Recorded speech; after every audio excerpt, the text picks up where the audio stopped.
Hi everyone. Sorry for the wait. Sorry. I had a phone call. I had a phone call that came in that I had to take, so I was just making sure that that was taken care of. But I'm glad it happened instead of me like showing up on screen and talking for a minute and then having to go.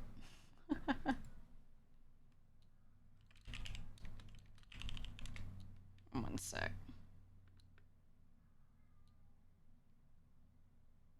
Incredible art. It's so good. It's so good. But yeah, Matara as Zorak is like, it's just so fucking funny. It suits her. I think Heavenly as Moltar is really good. Really good. Hi Poop Girl, hi. Yeah, sorry guys, I won't be on screen in a sec. I had to take a call and now I have to answer a message quick. I was in meetings all day. It's only 4 p.m., but I was in meetings all day earlier than this, but good meetings, so that is good. One sec, one sec. Any chance this will be a poster? I will never sell anything that I don't own. Some fan makes a thing for me. I do not go and sell their shit. I also don't like selling things that get like posted online first.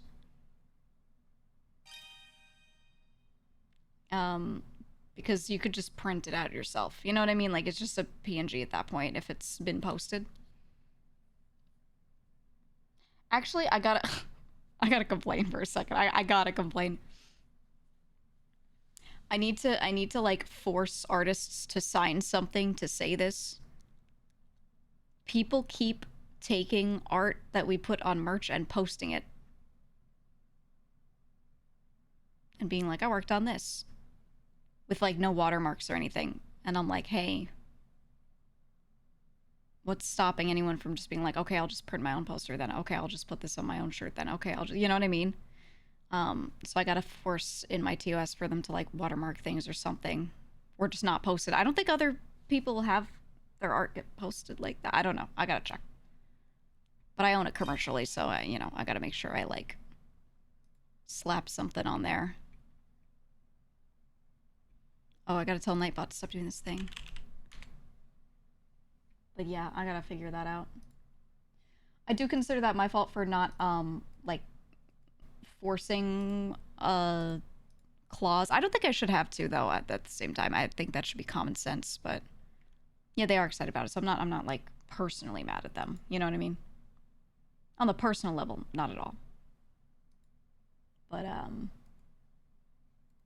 got to do something about that.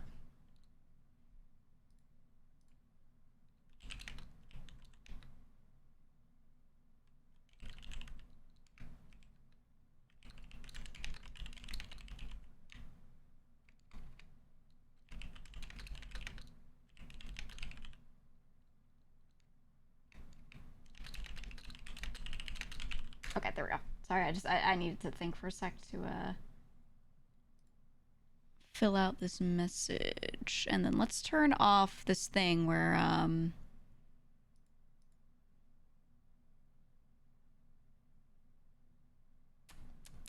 he keeps spamming about getting it twisted because the gamba is off. There we go. Found it. Okay.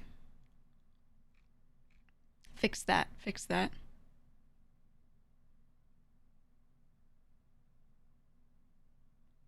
Thought ours would bring up the watermark in their own negotiations.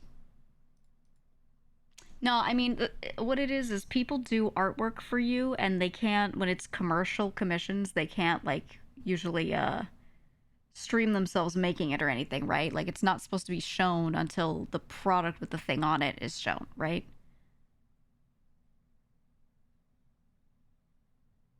But,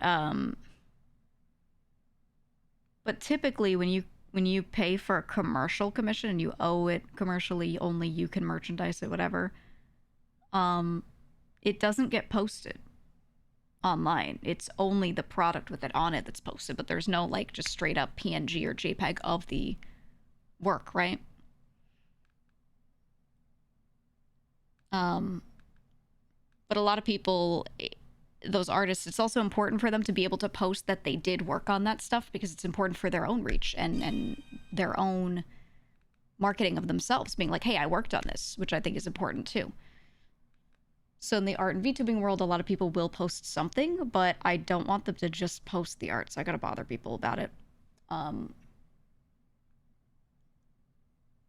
Instead, like the link to the store page, or like a screenshot of the store image or something would be different. So yeah, I gotta bother people. Many people have done this.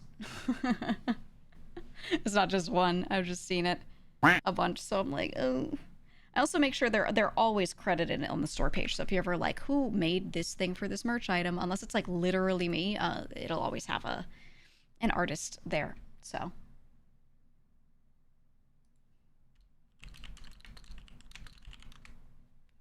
but yeah. Hi, Alfie. Alfie, what? Alfie, did you just get here? What do you think about this, Alfie? I was just talking about how every time I do merch, there are always one or two artists that work on the stuff that just straight take the art that we made for the merch and post it to Twitter. But like, I paid for it commercially. What's your artist opinion? Should I be like, hey, don't do that? Should I be like, please watermark that? Should I be like, oh, only post the screenshot of the product image? Like, what do you from the artist side feel is safe? Or not safe, but like the right thing? Marcel, I asked permission, no commercial I post. Yeah. I'm thinking about like just the commercial commissions. Personal, I honestly, instead of posting it myself, I usually ask the artist to post it and then I retweet it. Most of the time. Yeah, no, I keep like all the time I debut something. One already took it down. But I always like debut something and then there's like a merch drop, and then literally that same day, like right after the stream or during the stream, art that is like purchasable online through my store, the base art of it just gets posted by the artist straight up. And I'm like, oh, because Alfie, like, anyone can just like print it, you know what I mean? Like,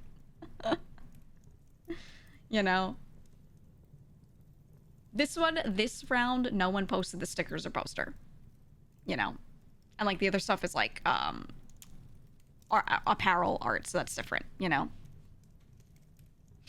But yeah, that's what I thought too, Alfie. I just didn't want to be like, am I crazy, you know, like, because I'm on the other side of things. I don't know. I've had to ask some people to take some things down. Yeah, you could, Bobber. Yeah, Bobber. If you want to like go to the store page and just be like, boom, I made this, 100%. Or like we can talk about like if you want to post the art of it, but we like watermark stuff or whatever. You know what I mean? Like that can all be done. Many conversations can be had. I won't tell people like, absolutely no, you can never like talk about it, you know? Storefront's cooler. Storefront's cool because then like you're not just being like, I drew this. You're being like, look, this is purchasable right now. Look, ooh, you know, and it looks like more professional, I feel. Right? With commercial stuff, you both technically own it. That depends on the agreement. A work for hire agreement, sometimes that person owns zero stake because of the way you write your agreement. Other times they own something. You know, it just depends. It depends on how you do it. So it could be that, it could not be that. Also, one of you brought up earlier, yeah, you brought up on Friday, Wubby's doing a Peak collab. And it's a thing that he does regularly where, like, he does a sort of series, okay? He does a sort of series. But, right now, he's got Peak as the thing. So he wants to do a big Peak lobby where we do the hardest difficulty, and everyone, the goal is to try and get him to the top. Everyone has to try and make sure that he specifically gets to the top. And he wanted to do that Friday, which I'm super down for. I'm super down for. So if that ends up happening like we think, that will be happening. Yeah, the collab carry. It's gonna be good. I played so much Peak though. I have like almost all of the achievements. There's only some that I don't have. So I'm like, okay. I will try. I will try my best. I will try my best. So we'll be in the cannon. That's how we get him across the mesa. We just fucking launch him. We just launch his ass, dude.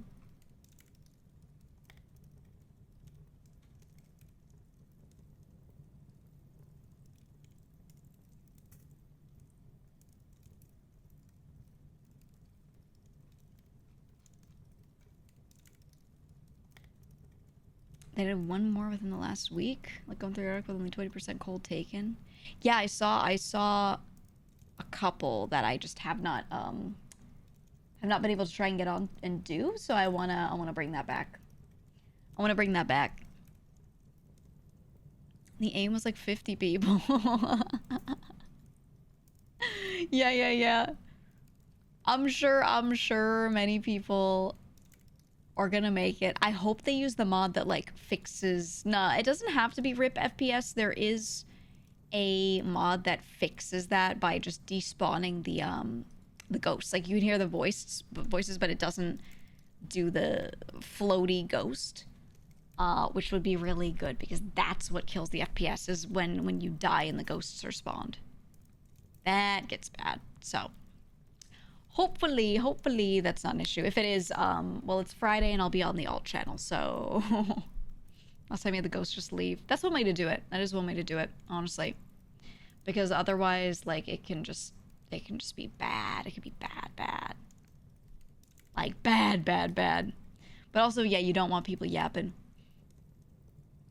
But I will speed run to the top for I am the peakler, and hopefully that works. Hopefully that works. I don't know. We'll see.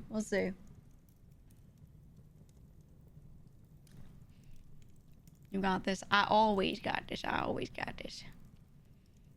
Biggest problem is the lack of food. Yeah, it doesn't spawn. Well, there are mods for it. But naturally, it does not spawn more food because you have more players. Like, all the items and everything are just a fixed whatever. You can have mods that will add more. That is possible. Very possible. But the problem there is when you have, like, 50 people, it just doesn't work. It does not work at that point. Also, by the way... Bobber, when I was talking about the merch art, immediately went to Twitter, just posted a screenshot of the stuff on the store. And it was like, yo, I made these. I just saw it, Bobber. Literally 25 seconds ago it was posted. I got the note. Look at that. Ooh. Yeah, Bobber is the stickler. He made all the stickers. The individual ones and the sticker sheet. I love the sticker sheet so much. That shit is so stupid. So stupid. It's perfect. Big lobbies are doo-doo. I think there are certain games where big lobbies are great and others where they just fucking suck. I was getting really... Honestly, like, you should not play Repo with more than 6 people. And people kept making these, like... 15-person repo lobbies, and I was like, there's nothing to do. You grab all the items and then 5 people are standing in the back, thumb up their ass, doing nothing.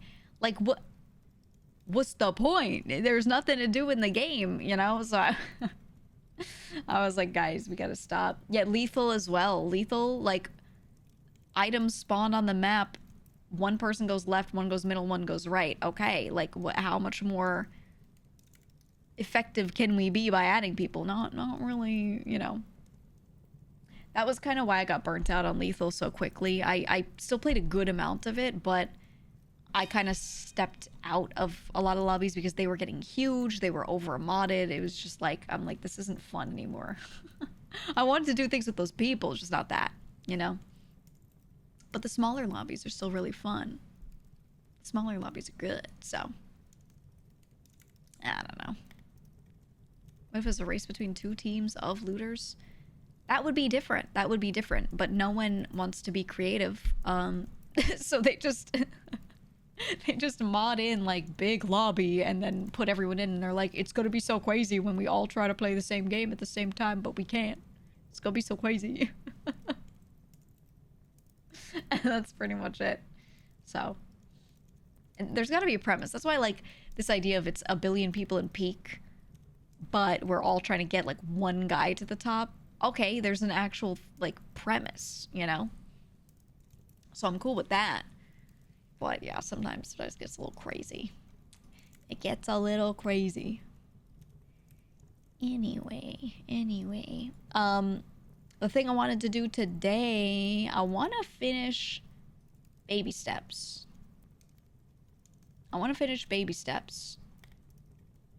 And then maybe we Mega Bonk or Hades 2 after, whatever you guys want. But the game started taking a turn in the narrative and I'm like, oh shit, this is about like real shit. It's not just goofy, you know? It's like a big mix. So I feel like we can get through that today, and I want to see the end. Salted water, thank you for the 3 gifted subs. Why 3? Thank you for the 3 gifted subs. How much do you have left? I wouldn't know because I haven't finished the game before. I wouldn't know. But yeah, we'll see. But it's really good so far. Really like the game. So I actually do want to like go through and finish it. I'm currently at a point that I don't know if I want to sit there and do it or not, but we ended last night, at this spot where I have to walk to, I wanted to get a fruit. There was a fruit that I wanted to grab, and to get to the tree and grab the fruit, you have to walk across this winding wall, and it's just huge. And I'm like, oh no. Oh no. I don't know. So we'll see about that. Hand Endurance Destroyer. Yeah, I do have an issue. I don't think it's related to baby steps though. My right index finger, remember yesterday I was saying like, I was like, oh man, I really want to pop this finger, and then I did it and I was like, oh thank God I popped it. The joint, like right, the main knuckle, the big knuckle, in the joint there, I feel a little pain if I go to pop the finger, crack the knuckle, you know, in the joint area. So I'm like, what's that about? Maybe it's just fine, but it's made worse by playing baby steps or something, right? It could be something like that. But it doesn't hurt or feel stiff when playing. It's just when I try to like stretch it and then give it a little pop, then I feel that feeling. Is it swelling? I don't think so. I keep like squeezing little spots and then squeezing the finger on the other side to like see if I feel a difference. I don't think it's swelling. I don't see any redness, so I don't think there's any infection or anything crazy like that. There would be no reason for it because I don't have any recent wounds in the area, you know. She's got poop finger. I got poop finger. Yeah, I don't know what happened to it, so... And I never get this. This is like not a normal thing for me where I get it and then I'm like, oh, it's that finger again. Yeah, just joint stuff. I don't know. Maybe I'm like getting old or something. So it could just be like nothing.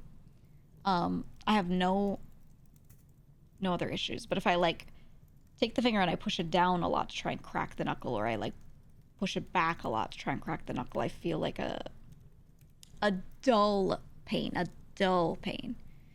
It could be a tiny sprain, yeah. I don't know. But I will, after stream today, probably just, like, let it sit there, you know? Overuse, take aspirin, ice, and rest for a week. Oh, we got a fucking doctor in the chat who can diagnose my finger that they can't see. Look over here. Look what we got over here. We got WebMD in the chat. Oh, you said aspirin. I'll take aspirin every day when I wake up. I got aspirin in my bones. I sprained my finger. Oh, man. The WebMD, that guy told me I have ovarian cancer. It's so true. Real and true. No, dude, I knew. I knew. Just because nothing was right. Right? So if I can't figure out what's wrong with my finger, we gotta amputate. It's the only thing that's left. It has to be. Your humors are misaligned. Too much black bile. You know, Hippocrates was right. I got too much black bile. It's building up in my finger, and now I got poop finger. And soon, if I don't take it off, I'm gonna have poop lung. We can't have that. We can't have that.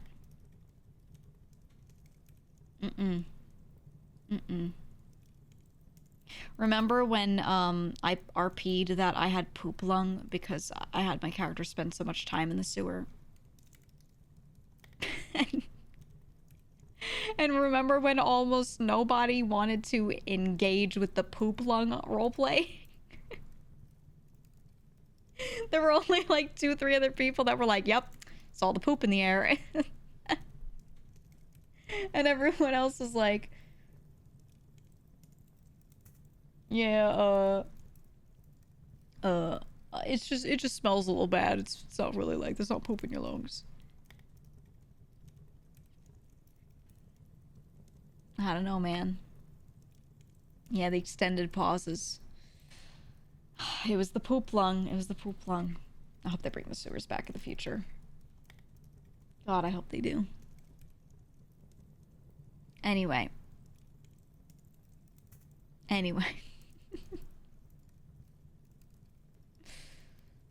Sometimes when you fart, you tell your wife about the farticles, and she hates it every time. Well, when you smell something, it's because it's in the air. And then when you breathe it in, it goes through your airways, and it touches your tongue. It touches your tongue.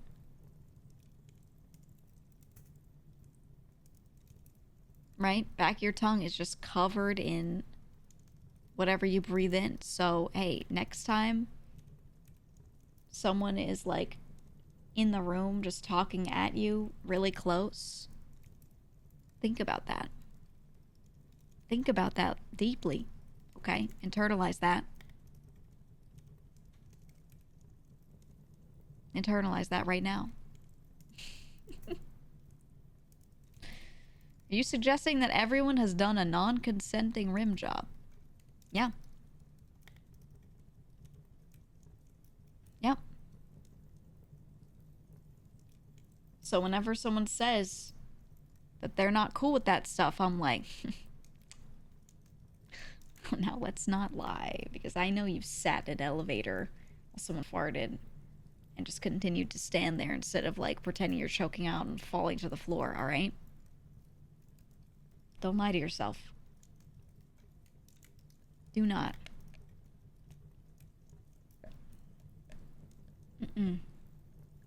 On that note, we should play Baby Steps. I want to hop into it. I also have a candle here. The scent. It says it's got like a pumpkin-y fall-like scent, but it's mostly just bourbon. And the bourbon smells real good. It doesn't really smell sweet, but it does smell like a bourbon dessert a little bit. Like a bourbon pumpkin pie, but not really that much pumpkin. It doesn't really smell sweet. I'm like wafting it at myself right now. It's nice. It's nice. I want to light it, but I think I'll freak my cats out, so I'm just gonna leave it open. I'm just gonna leave it open. We'll just leave it there. Melanor. Thank you for the resub. Does that taste good? I should chew the wax. I should chew the wax, extract the flavor. I should. Hmm. Hmm. It does smell real nice. It does smell real good. How's your experience with this merchandise provider so far? Well, Horizons merch? It's been good. It's been good. There were a couple orders that were wrong, that were like the wrong item sent. Nothing sent. Like the wrong polo or the wrong plushie, let's say, right? Like same item but the wrong version. So that had to get rectified, but that's all simple. It was all just like, you know, people emailed and were like, oh, I ordered this one, but I got that one. And then they were like, oh, okay, what do we need? And then, you know, they're like, here's a label, send it back, we'll send you the right one, and there you go, boom. So, it's been good. When there's an issue, it's been getting rectified, and I'm happy with that. I also have a direct line to the, like, customer service person, so for my own comfort, I was given, like, full contact of, like, everybody, you know, especially with everything that's gone on in the past. Instead, I have full contact with everybody, so if I am like, hey, this person in my community is saying this, I can directly message the person I need to be like, what's going on? And they can like be like, oh, give me the number, let me check on that, you know? So that is really nice and comforting for me, because I can have better eyes, optics, you know, on everything directly. So if something were to go wrong, I would know really fast. You know, nothing would like snowball before it gets to me. So thank fucking God. Thank fucking God. And they're very down to do a lot of ideas that I have that might be a little annoying to do. They're down to do those ideas, and they're very down to do like, I don't know, just a lot of stuff that I want to do, a lot of types of products, etc. Like it's been easy to get all that done. I also, like, there will be times where I'll still do pre-orders depending on what merch providers I work with, or depending on what an item is. Sometimes you just have to put it on pre-order, you know, only make what you've sold kind of thing. So that's fine. But outside of that, I never really want to do pre-order. So with them, they're very cool with me like wanting to stock everything beforehand and then sell it, instead of doing pre-order periods, which is kind of like what most people do, is they pre-order, you know, because I wanted the time between you buying and getting everything to be as short as possible. So yeah, thankful that they were cool with that. All right, which means buying everything beforehand, making everything beforehand, placing it in a warehouse so it's sitting there, and then selling that. Yeah, they're very willing to do that process. So thankful, because that was always one of my problems in the past doing merch, was like, I just wanted to, there will be times where you have to do pre-order, and that's okay. But outside of those times, if I have a choice, I always wanted to just stock everything, you know, and just have it get sent, like the moment your order goes in, it gets sent to the system to get picked and put into a box and sent to you, right? I wanted it to always be like that whenever possible. So them being willing to work with me on that is very good. Thank God. Thank God. Let me start the FOMO limited sale. Well, no, everything is limited sale essentially, because yeah, I just order an amount of everything, and it just sits there, and that's it. That's it. Whatever's there is there, and when that stock sells out, it's out. We did restock the polos, though. That was the one thing we did restock, was those, because they sold out so fast, like within days, or even a day. I don't know. It was quick. It was even like a day or two. So those went away at some point, and I restocked. But yeah, whatever the restock is, it's done. Remember how long it took to get the merch from a release you did ages ago? The luggage tag took like a year. Yeah, anytime I worked with anyone through Vishojo's recommendation, or Vishojo's system itself, which, by the way, I want to clear something up. Vishojo's merch system, toward the end, was like their own kind of system, sort of. But it was a third-party warehouse that picked and shipped everything. It was third-party manufacturers. Nothing was printed at house, right? Everything was just like bought and then sent over to a warehouse that then did all the work. Like Vishojo was just like directing the project, I guess you would say, like managing, right? But outside of that, before that, that was the most recent merch system that they had before shutting down. Before that, it was always third-party companies. We were encouraged to work with these other companies, and then sometimes it would go on the Vishojo store, so you wouldn't know that we were working with another company. But there were times we worked with like Fourth Wall or companies similar to that. And I remember hearing a lot of people talk about merch, and they'd be like, yeah, Vishojo's system was bad. And I'm like, yes, no, depends. A lot of the time, it was like straight up us working with a third party, but it was just on the Vishojo site. You know what I mean? It wasn't actually like that. It wasn't until the end, which honestly I liked our people. It was a lot of the stuff that happened was not their fault. The people, there were like 2 people especially that worked on merch toward the end. They were doing their best, but shit was crumbling and it was not their fault. You know, it would be cheaper to do it in-house. Do you know what in-house means? In-house means buying printers and printing them yourself.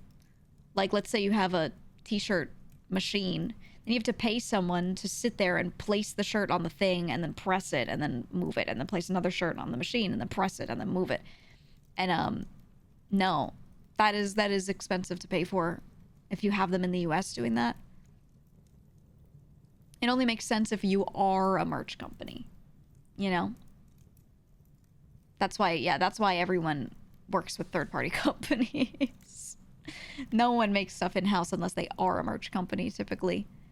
You know? Are polos back in stock? We restocked them a while ago, and when they're gone, they're gone. When they're gone, they're gone. Oh, you said for the tag, you said that was before Vishojo? Yeah, there was a company... I'll just say it because it was my own experience. I worked with Uwu Market for one drop, my only merch drop, before I joined Vishojo. And I did not like the work that they did. I liked talking to them. I liked them as people. The reps were nice. No problems there. I was not happy with the products. I was not happy with the pricing of the products because they were like, well, we make everything in the US and we buy all domestic bases for the products and things too. So it's expensive. And I was like, okay, I didn't think it was that much better than something from elsewhere. So I was like, I don't think my community is going to care. They're going to hold the product and be like, why'd I pay $80 for this? You know? So I didn't like that. And then people were getting stuff like over a year late or never. Some people, there was stuff that they just never got. Yeah, my desk mat, we did a desk mat with this art that was like a silhouette kind of, but it was like black and dark gray and medium gray. So like it was this monochromatic, somewhat dark art on the front with a red background. And the art, when it was printed on the desk mat, came out almost all black. It was like almost a pure silhouette, which was not what the art was at all. And on the website, the art didn't look like that at all. And then people got the product and they were like, I can't even see you. And I was like, fuck. And the desk mats were the things that sold the most. And I was like, what is this? And I was like, this isn't what people wanted. And there was like, well, too late. It wasn't like, oh, let's reprint it. Oh, let's change it. I also was not sent samples of anything before the sale period. So I could not get it myself and then be like, oh, this isn't right. I remember I got my merch when other people in the community got their merch. Like, that's when it was sent to me. And my desk mat did not have, like, the round stitch edging. Like, the edges were supposed to be stitched. Mine was just, like, hard cut. And I was like, hey, what's this? It turns out about half of the people that bought the desk mat got one that was hard cut, and about the other half got, like, stitching on the edge. And I was like, what? Why are they different? What? Like, I don't know. It was just, like, confusing. No, it's not that it would come off. It never had it. It was a different base product. Like, imagine you're printing a shirt and you have one that the base product is from Fruit of the Loom and the other base product is from Gildan, right? Those are like common companies you see that make base shirts and then you print on them. What if you made half the merch with one and half the merch with other and then just sent it all out? right? Like, what's that? So yeah, I was unhappy with that experience. And then yeah, the customer service wasn't good. I hope they've gotten better because they still work with a lot of people. But I just, yeah, didn't like it. Didn't like it. Not one bit. Do I still have that art from the desk mat so I could show you? Oh, it was this one. It was this one. Oh my god, it's huge. Sorry. It was this one. This was on the desk mat. Have drew this. Okay, this is on the desk mat, which looks cool. It's like kind of a silhouette, but obviously you can see something, right? There's gray and you can see the art. But then when this was put on the desk mat, it was like literally 90% black and then like some super dark gray that was almost indiscernible from the printed parts that looked black. Like it was actually just a silhouette in a lot of spots. And only the really light parts you could kind of see. And I was like, what is this? like I was like, why would anyone just buy that? You know, if it's not, I don't know. I don't know. I was not happy with that. You still have the jet tag on your keychain. It's just a silhouette. Yeah, and it's supposed to look like that. It's supposed to look like that. I don't know. It was just the way... Was it a limitation of the printer? I don't know. Nothing was ever explained to me. Fuck if I know. It probably was. It probably was. But then the answer would have been, okay, let's adjust the art then. Let's go to the artist and say, hey, can you make the light parts lighter? We need a 4-print version, right? But like someone in there looked at the art they were given and then printed those and went, this is fine. And just sent it all out. And I was like, what is this? I don't know. I don't know. Just nothing was said. It was just like, oh man, we thought it looks cool. Like, I don't know. What company is this? That was Uwu Market but it was when I worked with them years ago. So, you know, obviously things could have changed. Maybe things are better. This was them in like 2022, you know? But yeah, that was like I hadn't done merch before that. And then I did merch with them and that was the experience. So I just didn't do merch after that until joining Bishoujo. I was just like, no. I joined Bishoujo and I had, the only other time I did merch, it was actually not with the Bishoujo, I did it through Gamersubs. And it was already being planned and it just happened to come out after I joined Bishoujo, like the next month.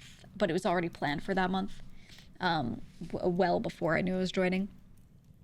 So I didn't do merch until like a year and a half later because I was just so pissed.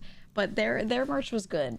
The experience working with Gamersubs on merch stuff was good when I did that, so yeah. Weird you didn't get a sample. Thought something like that was standard for QA. A lot of the time we don't get samples of things from certain companies. Others do. So like with Horizons merch, if I'm like, hey, can I get a sample of they'll just do whatever I ask for, literally whatever I ask for. If I'm like, can I get a sample of this one? They go, okay. If I don't ask and I say, nah, if you guys do your QC and you think it's good, we can go with that. Just send me pictures. They could do that too. Whatever I ask them, you know? But yeah, other companies just didn't communicate very well, you know? So I just, man. Ooh, you said your poster that came from that drop was water damaged or packed when the ink was wet or something, ended up tossing it since they weren't going to do anything about it. See, that fucking sucks. That sucks so bad. And the thing is, like, a lot of this stuff, no one said anything to me about it. It wasn't until I got, like, my own products that I was like, wait a minute. And then I remember posting in the Discord and being like, did you guys get your desk mats? Like, do they look like this? And people were like, oh, yeah. And I was like, so say it. I think people don't want to complain because they see it as complaining about like my merch and they don't want to do that. But if you know I'm not hand making it myself, right? I'm working with someone else, then do say it. Do say it. I need to know that stuff, because then it changes who I work with or how I work with them, right? So, yeah. That was after it was like nearly a year late. That's crazy. How long does it even take to print the poster? Well, the issue was that they kept doing new drops with like a billion creators. And I felt like they couldn't properly keep up with what they were doing. So I was telling them like, hey, we need to like get stuff to people. Like what's going on? And I would be having people like make mod tickets in my Discord and say, hey, this thing, I still haven't gotten it. It's been 8 months. But then the whole 8 months, that entire time, they'd be like, ooh, new drop, ooh, new drop, ooh, new drop, with all these creators. And I was like, are you able to keep up with what you're doing? I don't know. So, yeah, I had a bad experience with them. They, as people, were really nice to talk to. They just... work is work. You know? But that was 2022, so I hope they've gotten better. They still exist, so... I don't know. They're a little better, but they do take a minute to ship stuff. Yeah, that's why I just don't want to do pre-order. I just don't want to.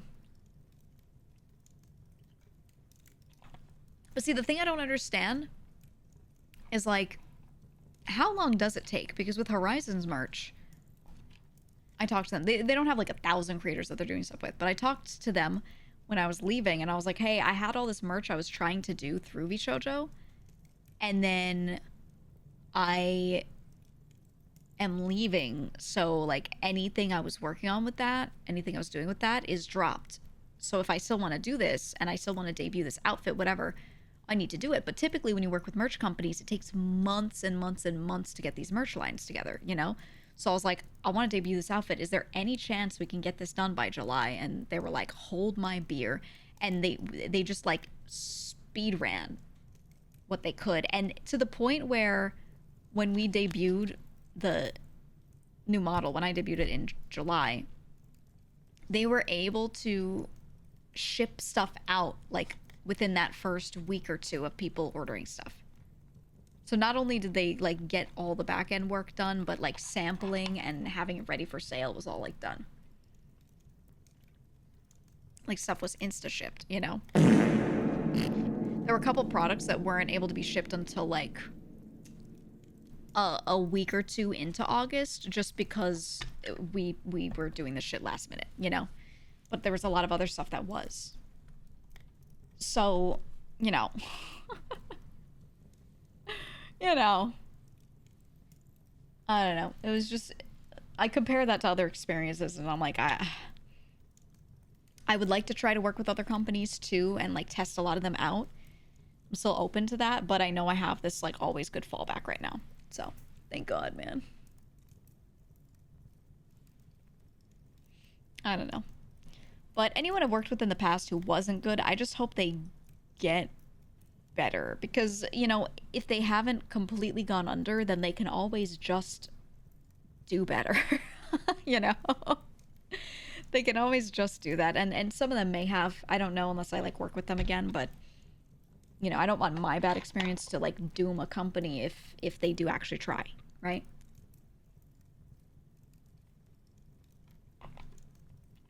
So, we'll see. Workday's been good with what you've ordered? Yeah, yeah. That's why Mata was working with them a lot of the time, you know, because the service was functional. Right? Not a lot to ask, but the service was functional. I don't know. Every single company will have their issues, though. There will always be something that's not perfect. I don't expect perfection, but I expect, at least when something goes wrong, them to try to do something to help out or figure out, like, what the right solution is. That's all I ask, man. That's all I want. That's all I want. I don't know. I'm still upset about the The Shoujo merch just not getting sent out. Man.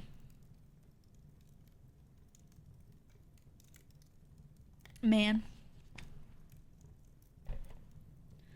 I don't know. I don't know.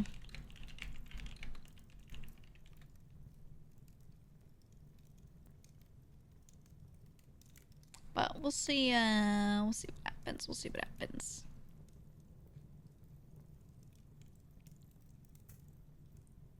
What'd you say? Vishojo fucked up 3 separate orders of yours in 2025. You only made 3 orders the whole year. Oh my god.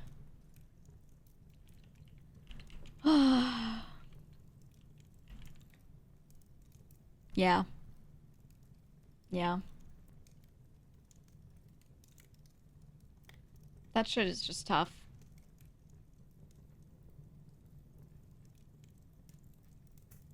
That shit is so tough. What can you even do, you know?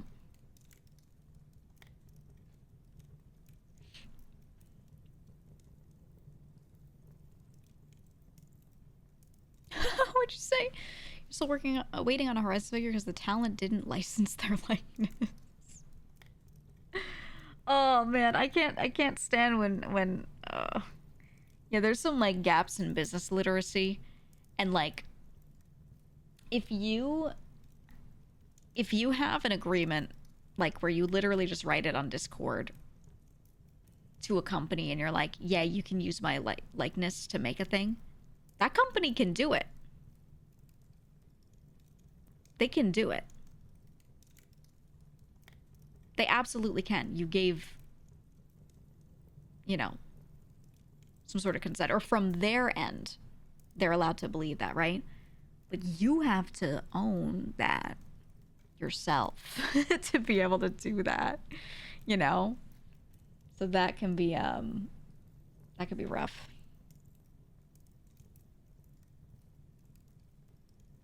That could be really rough. You said you're waiting on an update. MD, I'm just gonna say this right now. Two things. Number one, those figures say very clearly on the site when you buy them that what the pre-order period and what the general wait is, and typically the wait for them is like a year minimum. And I know this from talking to one of the customer service people. There seems to be a lot of people being like, I don't understand why this is taking so long, but it's said very clearly, hey, this is a really long process. A year? Yeah. And it's being worked on to make that shorter, but in general, that's how long it takes when you pre-order something and then it has to be made to order, and it's a complex product like that. And I'm like, okay, if it says it on the site, right? If it says it on the site, then it says it. But then, you know, people will still be like, I don't get it, and they'll like complain in the emails sometimes, and it, you know, it said a year. You know what I mean? You know what I mean? Yeah, Nendos also take like a year. That's kind of the average.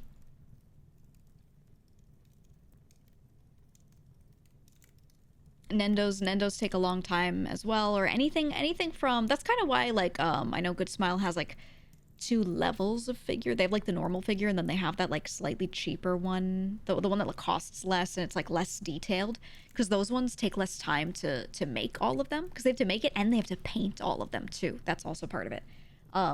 Yeah, the pop-up parade stuff. So for those, they come out quicker because it's just faster to make, right? And that's why they're also cheaper too, because it's like not as much physical work of a person sitting there painting the whole thing and all that stuff. So yeah, when you get like a figure of that quality, they can come out a bit more quickly, like standard merch. But whenever it's like one of the more complex ones, that stuff takes so long. Getting casting molds or paint takes forever. Yeah. Yeah, it's tough. It's really tough. And the thing is, like, there are only like 2 or 3 companies that even make figures. It's they have so much work that needs to get done. So sometimes when you talk to these companies, you talk to them and you say, hey, I want to make this thing, and they make like the sample model, right? And then they have pictures of it and whatever, and they can put up on the site, and they're like, okay, we could put up pre-orders now to have an idea of how many we have to make, and then do that, and it'll take like a year and a half until people actually get them from the pre-order period to getting them, right? Or the other option that they'll give is often like, we could start making a number, and you kind of like pay the money up front to make a set number, just to make sure that's covered, because you're not doing a early pre-order period. And then you do a pre-order or an order closer to when they're finished being made, so people get them quicker. But no one picks that option, because then you have to pay ahead of time, which makes sense. Like, money has to come from somewhere, otherwise people are working for free, right? So that's a big factor too. Almost no one picks that option, but that is sometimes an option with some of these companies.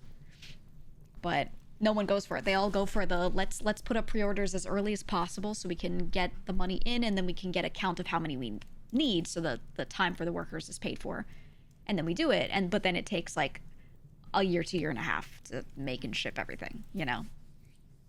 So that process, because I've looked into this a lot, and I've talked to different companies about it, and I've I've talked about this with these companies like ad nauseum at this point, and it is just, it just takes so long. It takes so long. I think it's still worth the wait, because it's a cool, unique product that you can't get otherwise, you know?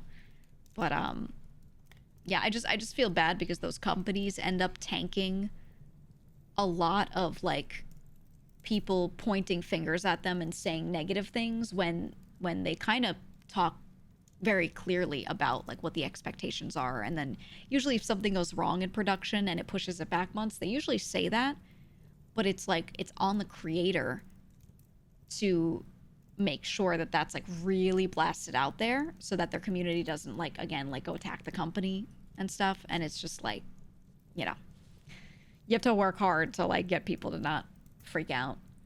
But I don't know, it's a rough market to be in. It's a rough market. There's some companies that used to do figures that straight up stopped, because they were like, hey, working with creators is just like the people are good, but then like we get a bad experience overall from it. So some of them just like won't do figures anymore. They'll only do plushies and stuff like that, you know? That can be rough.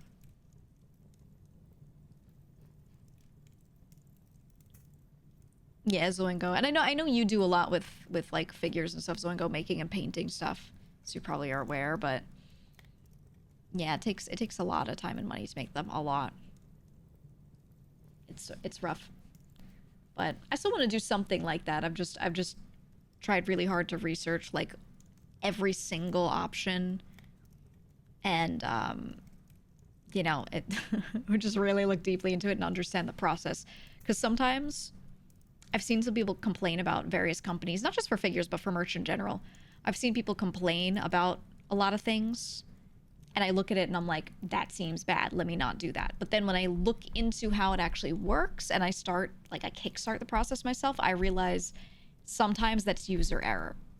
Sometimes there's something that creator did or didn't do that they could have done or done differently to not have that issue, and they just didn't do it, and then they crash out on Twitter, and I'm like, hey, this is not sometimes it's like no one's fault, or sometimes it like kind of is the fault of the creator, but they'll never say that. So you know, there ends up being like a lot of scenarios where people will be like, oh man, this thing happened, that thing happened, and it was so terrible, but it's like not, you know, it's kind of their fault too. And I mean, like, I personally feel like my bad experience with the Uwu market, partially, I should have sat there and been like, hey, you're not allowed to sell anything until I get a sample. Right? I should have been like really annoying and demanded one. I listened to them, because they were like, hey, you know, we do it all the time. We have our own team. We look at stuff, like, we can send it to you, but in the interest of time, we can get things out quicker if you know, we just do it.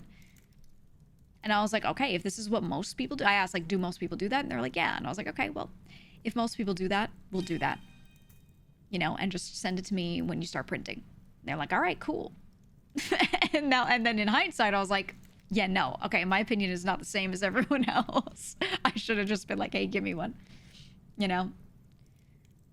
So like, and I'll freely admit that, right? Like, I think that scenario would have been different had I been like, oh, hey, let me force you to give me QC on my own end, right? Or QC ability on my own end. Nah, I mean, hi Toad.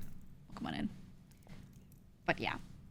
But then I'll see people have an issue like that and complain on Twitter, and then take like no part of the fault. It doesn't mean the part of the fault is huge on you or small or whatever. It just, you know, it's never just one side or one person. There's always something, you know? So it's just complex. It's complex. And now when I'm looking with companies, looking at companies to work with, I don't just like read what someone else's experience was and go like, that is correct. Because there's always shit that's left out. There's always shit that's left out. But yeah. Yep. So I know when the OO drop happened, you talked about how merch is not really a huge moneymaker. Still, that's still the case? It depends on the person. For me, it's like, it's okay. For me, it's okay. It helps, but merch money that I make pretty much goes back into projects. It's not like, for me personally, merch doesn't make enough that I'm pocketing, like saving it, you know? Instead, the better my merch does, the more I could pay for things that I need with like editing and assets and all that stuff, right? So it does okay. It depends. There are some things that I've done in the past where I've sold a fuck ton, and other things where it's just normal. Like, my first Gamer Subs cup, I sold thousands and thousands and thousands and thousands and thousands. It was crazy how many of those cups sold. Now, obviously, the margins are, like, not crazy high on those, and I do, like, split it with you know, the company that's making it and all that kind of stuff. And then there is like the upfront cost of the art, and you know, there's overhead, the product itself, whatever. But that, when I did a cup, that shit sold like crazy. So that was a good one. People collect those cups too, regardless of the creator. Yeah, so basically for me, like my brand, let's say, whenever I sell something that has a built-in fan base, right? Like there are people that will just buy Gamer Subs cups just to collect them, like you were saying in chat there, right? Regardless of the creator. My stuff always sells really well because people who don't know me like my brand. People who don't know me see me in a lineup and then are like, I want to buy that one. I like that cup. That's cool. So I have like good ability to slap myself on a thing and have people who are not existing fans be like, I want that one, which is cool. I wasn't expecting that, you know. It wasn't until I sold that cup that they were like, oh yeah, this shit went crazy, and I was like, oh, and then you know, it's just kind of been like that since anytime I've done something like that. So yeah, so that's cool. But then my own merch that's really just for my own community is okay. I only really care that it doesn't lose me money, right? That's really all I care about. Because it's for you guys. It's for you guys. And then anything that it makes goes straight back into projects. I mean, like Athel's PC case. Yeah, exactly. People collect those too. You know? So, yeah.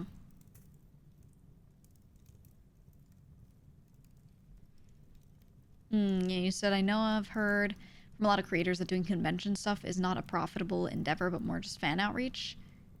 Yeah. Anything you do at conventions is not really for money. Like for me, for example, when I do meet and greets, they're free. There have been times where we have sold tickets to like one of them, and that was just to pay for the tiniest portion of the booth existing, and it didn't even cover even a 10% of the booth cost. You know. And that was really it. And but since then I pretty much don't charge you guys to show up to them, you know? So that's kind of just how it is. It's just how it is. It's a product you never expected to go crazy, but did. People always buy a lot of stickers. People love buying stickers. And I never made a lot of them in the past. I did more recently. I didn't make them in the past because I didn't think you guys would want to collect stickers. I just didn't think that would be the case. But people love to get stickers and sticker sheets and stuff like that. So I made more this time. I was like, okay, people like them, you know? But I think it's also because they're usually like not super expensive too, right? So if you're buying a shirt, you're just like, fuck it, I'll get the stickers too. It's like not that much more, you know? And people always do that. which is good. I like when like not every product is like a bigger thing, you know? It's like small things that you can get and they make you happy without having to buy a huge thing, you know? So it's nice. It's nice. You don't collect them, you stick them to stuff. I think one of the reasons why I couldn't imagine people buying that many stickers is because I personally don't use them. I collect them and I hold on to them and I never stick them to stuff. So I think that for me, I was like, do people actually like buy those? But no, people do actually use them. So yeah. Yeah.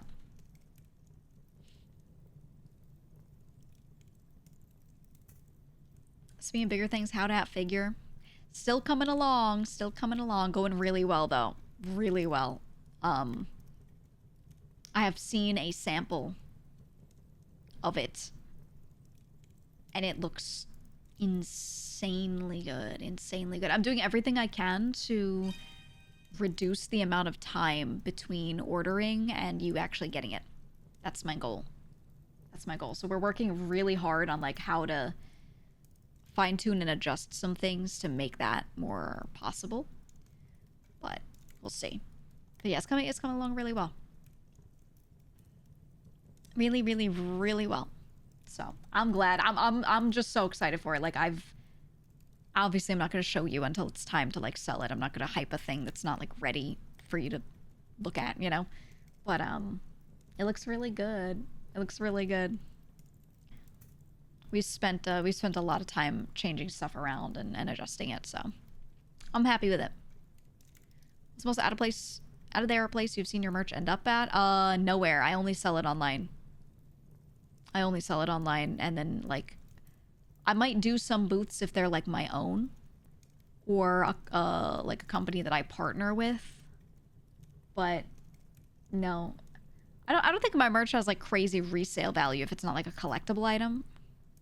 I don't think that's the case for me. So. Yup. Curious about Novel's manufacturing process for the figures. Yeah. I know a big, in talking to them, a big thing for them has been trying to reduce the timing of everything, but that is so hard to do without putting yourself at huge risk of losing a fuck ton of money, if I'm being honest. You know, if I'm being fully honest. I don't know. And they had to deal with a bunch of, I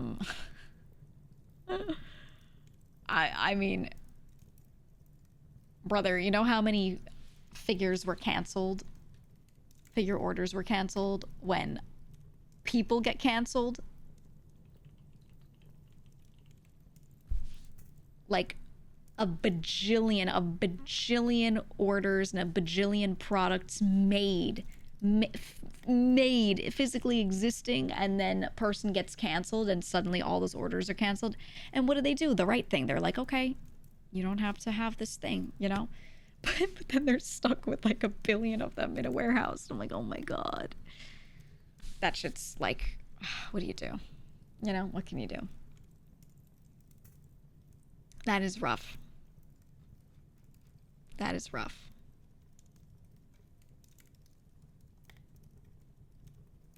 And sometimes the timing of it too can just be so So crazy. When you like have a thing that you release and then like right after there's a huge fucking issue. I don't know.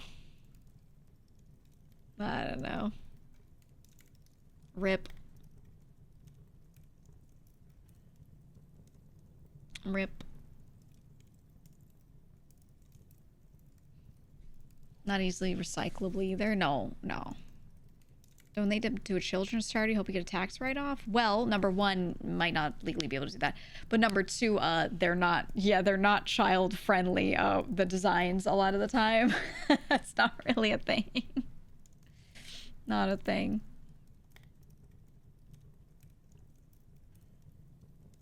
Yeah, I feel you, MD. Porch Pirates stole your collector's G Fuel V Shoujo box weeks before it all happened. Now you're kind of glad they did. That still sucks, because, like, look, the products were still good, okay? Like, the flavors were still good. I understand it had the logo on the bag, but it had the characters, it had us on the bag. You know? Aside from the pink in the logo. Aside from that. So that does, it still sucks, man. I feel bad. I feel bad. I still have my, oh my god! You know what's crazy? You know what's crazy, guys? There was, I think I told a story a while back where there was a G Fuel cup that I got that was different from the one that was sold, the Vishojo one that was sold on the site. They had this all pink one with the logo on it. And it was like the generic one. It wasn't like a specific member's cup, right? And I was like, okay, but then what did I get? Because I got a cup that was like a translucent pink and it had like small logos like all over it in a little pattern. And I was like, what is this? Because no one had said anything, whatever. It's on the site. It's on the site. They have a bunch of them and I think they're like liquidating. I think they've just like, they're just like, well, I guess we'll put it up there in case anyone wants it. I think that was a later planned thing that I just was never told about. Not like from their side. It should have been like our own staff that mentioned something. It was never mentioned to us any plans to like do stuff that was branded for the company but not with us. I just like didn't really know what the plans were with any of that. We only were told about like plans about any of our individual things. But yeah, oh my god, yeah, like, I remember, like, sending a picture of it to some of the other members and being like, what is this? Did any of you get this? And I think only, like, one other person had it. And they were like, yeah, it's not on the site. Like, what is this? And this was, like, way back when. And we were like, what is that? What? Was it a tester? Maybe it's a tester. And I just thought it was, like, a test thing that never went live. And then after shit exploded, they put those up on like clearance on the site and I was like, oh, it was a later planned thing. Okay, that makes sense.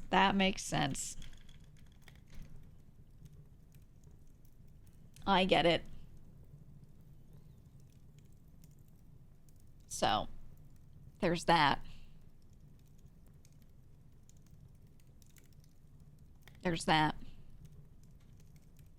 You've adopted Mushoku for V Corpo because Hi Guy's shirt. Yeah, he said, you know what, Hi Guy? I sent him a message. I was like, nice shirt. And he sent me the file. He's like, if you ever want to make one for yourself, here's the file. So I've got the Mushoku logo. It's so funny. Why'd you get it so early? I don't know. I think they were just sending me stuff. I think they were nice and they were just like sending everything that they had, you know? I don't think they knew that we weren't aware of some stuff. I think they thought we were aware of all the company plans. So they just sent me the cup, you know? But you know what's crazy? I'm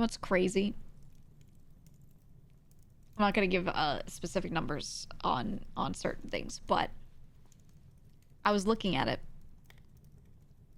We found out how much the total G Fuel deal was supposed to be. How much money Vishojo was supposed to receive, like as a lump sum for the whole deal, right?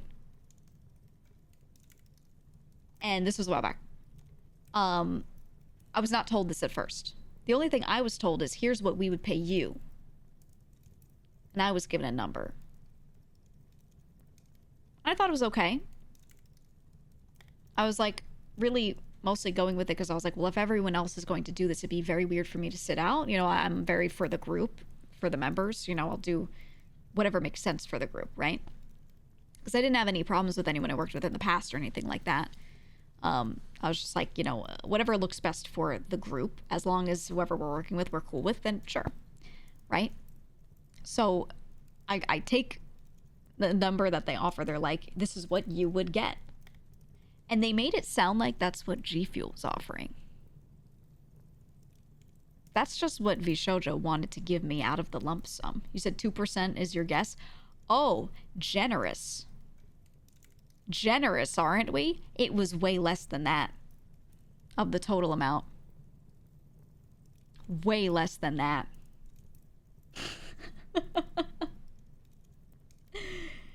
It was, wait, hold on, let me see.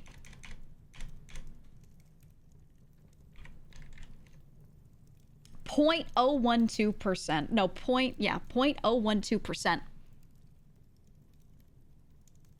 is what I was offered out of the total amount. For a year. Maybe I would have been given the same amount the next year. Who knows? And here's the thing. There was another member who I found out later was offered double what I was offered. And the thing is, it's not like overall my sales numbers were that much lower or higher or whatever. No, not Mouse, someone else. She's a much bigger brand. But still, I was looking at, there's a huge discrepancy in what everyone was offered. So they chose what to offer us just based off of, like, their idea of what our size was. Yeah, not worth... Please don't try to guess who. You're probably not going to get it right. But they just arbitrarily did this. But the thing is... Yeah, a bit vibe-based. The thing is, I don't mind if there was, like, really good data to back it up or whatever. But the thing is, how many of the members were actively streaming? There were people who were not streaming, whatever, and I don't know what they were offered. But I'm looking at this, and I'm like, realistically, there are only a few of us that are actively streaming all the time, like super active. And if you're offering me this amount and that person that amount, whatever, then total, how much are you offering the members total? What percent of the whole thing are the members getting? So it wasn't really about like what I was getting personally. It wasn't about that. It was about how much total is allotted toward us versus how much, like, does all the rest of it go to them? Yeah, like, what, 1%? Like, I don't know. Maybe there were certain people that were offered a lot more. I did not go around asking everyone or anything like that, so I don't really know. But even so, I'm like, even if it added up to, like, 10, 20%. What? What? And also, I won't go into too much legal stuff, but, like, we have language that specifically set out, like, what percentage of what goes to who for sponsors and stuff. So, was this considered different magically? You know? Like, that... How does that work in? How does that work in? That's not right. That is just not it. That is not how any of that should work. So just looking at it, I'm like, what the fuck was that? You know? So I didn't really care if mine was lower, because I was like, well, if my, like, CCV is lower than someone else's, and we're perceiving that I'm gonna market this thing to fewer people, that makes sense, right? That's literally how, like, sponsorships pay people, right? So that wasn't really the problem. It's just I was looking at my amount, and then looking at, like, a couple other amounts I was aware of, and I was adding it together, and I was like, okay, but the total is that, so what's going on there? You know? That was really the problem. I was like, I don't get this. It's not even, like, is that even skimming off the top when it's like, I got a drop of a bucket? Not even. And I never even, like, got it either, you know? Like, that never even made its way to me. So I got nothing. I got 0 for the record from all of that. I got 0 so far. But like still, I'm thinking about that and I'm like, what was that? What was that, man? I don't get it. To this day, I don't get it. I don't understand. And the thing is, like, I could be like, hey, this isn't right. And if they received like a fuck ton of money, I could be like, hey, this split wasn't done correctly and go do something about it legally. But like, that didn't even happen. You know? that didn't even like happen. Or I actually don't know. I'm pretty sure it didn't happen. I'm pretty certain. So there's nothing to even go and fight for. I just like got nothing and that's it. You know what I mean?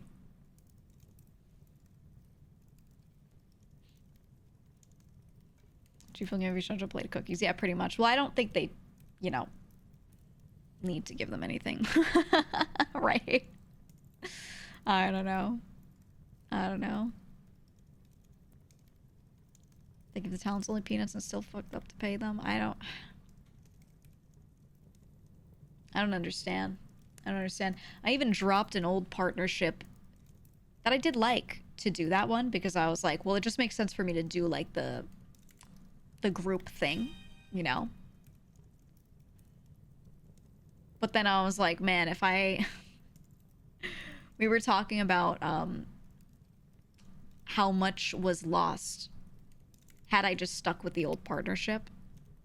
And it was a crazy amount. It was a crazy amount. It used to, when I was doing that old one, it was covering like all of like my editing and stuff. I was able to put out more shit with that too, like have more people hired on. So I'm like, oh my god. Oh my god. I don't know, man. I don't know. Can you pick up that old partnership again? Probably, yeah. There's some like legal stuff I'm just making sure is clear, but I want to. Yeah. 100%. They were always good. They were always good, always great. So, most likely, yes. But nothing like confirmed. It's just all stuff that we're like exploring and figuring out. But no, they've always been good to me.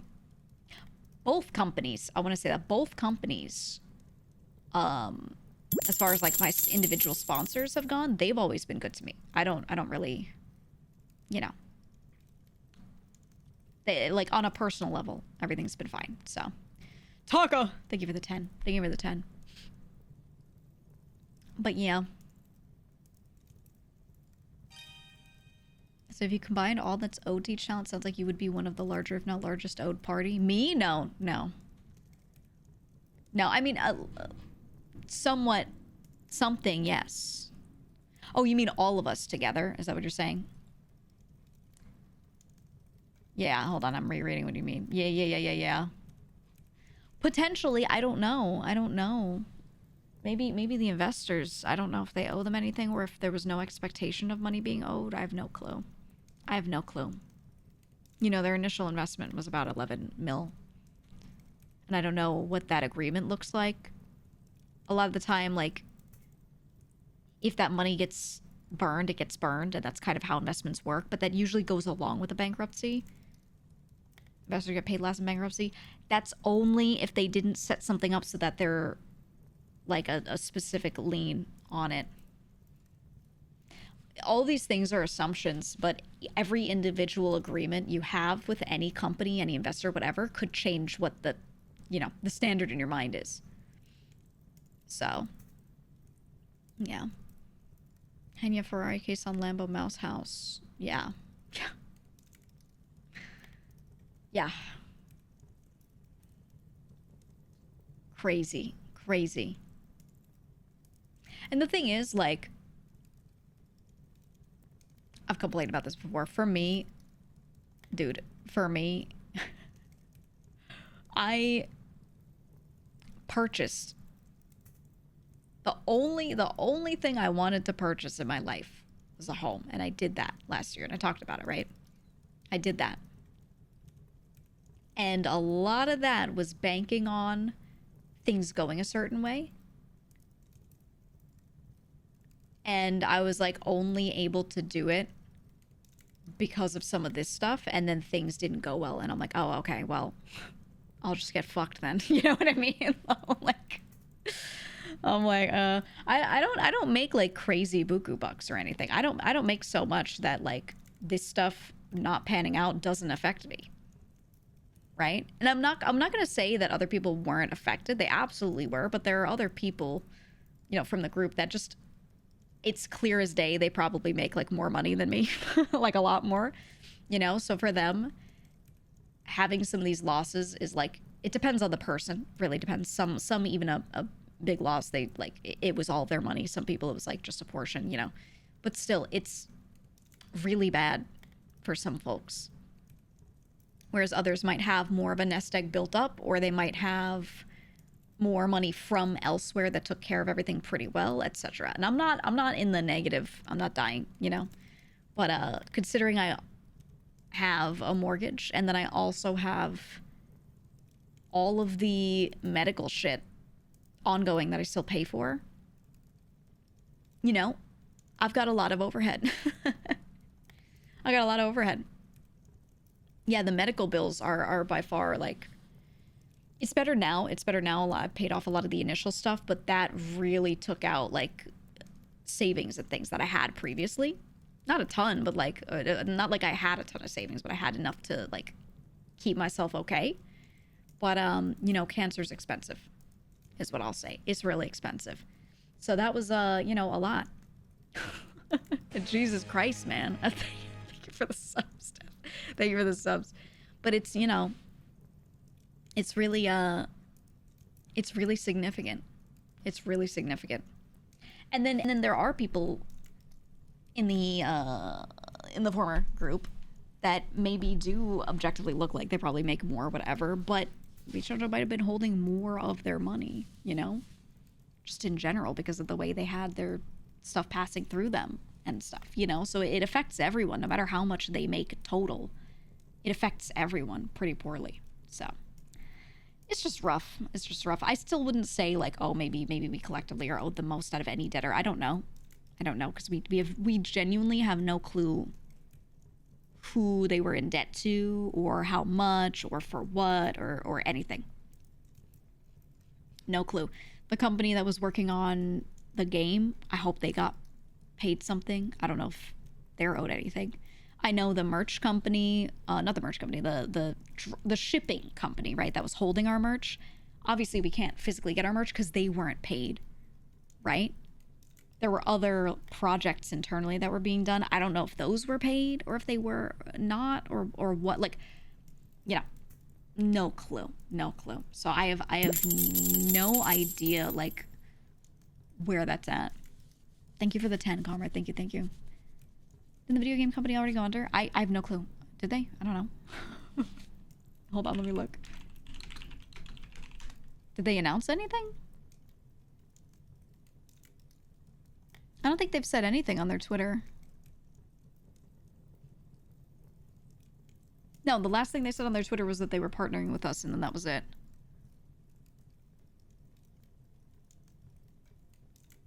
I hope, like, I hope they got paid, because the thing is, I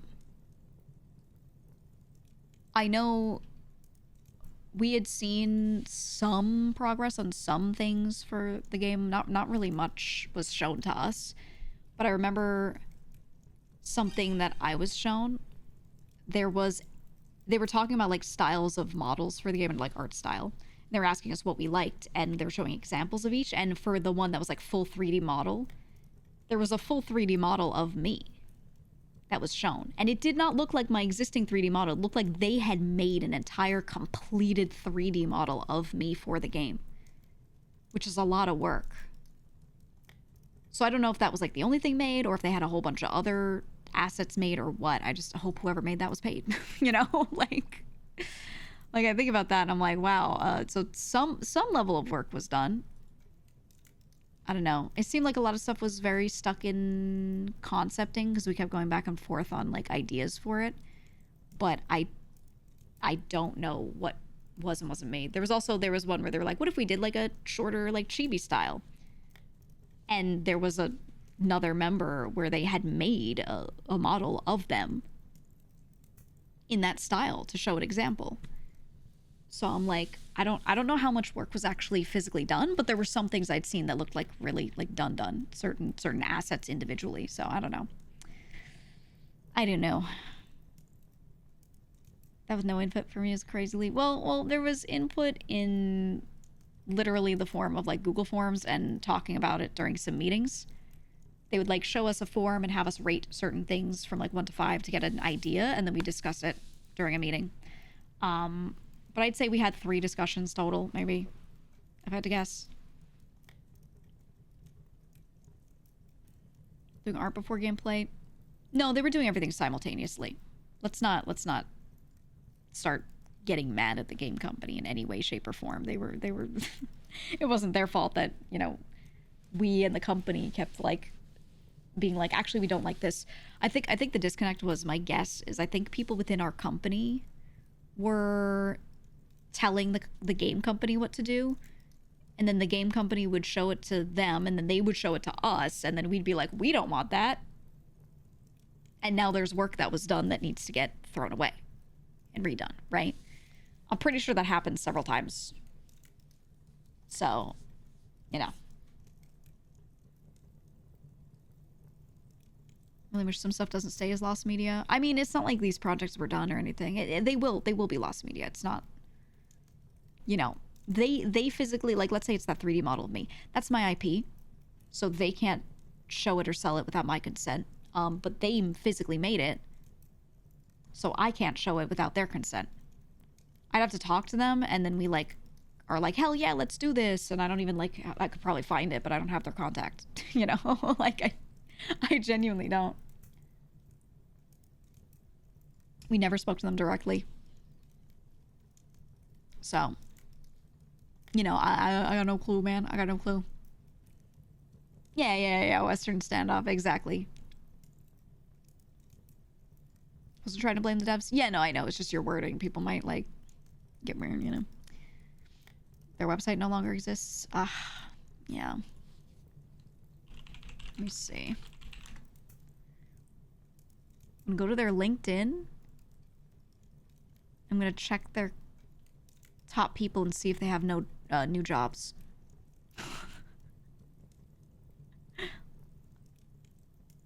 Oh, I can't because I can't sign in because I don't have a LinkedIn.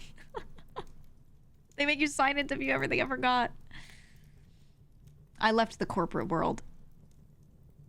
My shit's destroyed and exploded and gone. You don't have LinkedIn? No.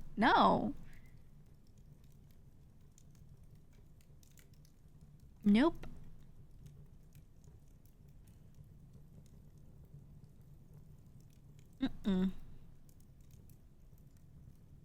He said if they ever reached out to you with a means to buy the rights to the 3D model and other assets, it's probably the closest you could get. Probably not, because I think they had a contract with Vishojo as well, so we potentially would be circumventing that. It depends on how that was written. I don't know. I think there's also you know, issues where some companies, they didn't even have like good agreements or any agreements at all with them. I've talked about this before, but there were merch companies that they were handling merch getting made of us. So we're handing these people art, where we're talking to them in meetings about like, you know, here's my whole idea for my project, here's my debut, here's what I'm doing, and showing them all of our stuff. But then we come to find out that those people often were not NDA'd or given contracts at all. Like, they just did it.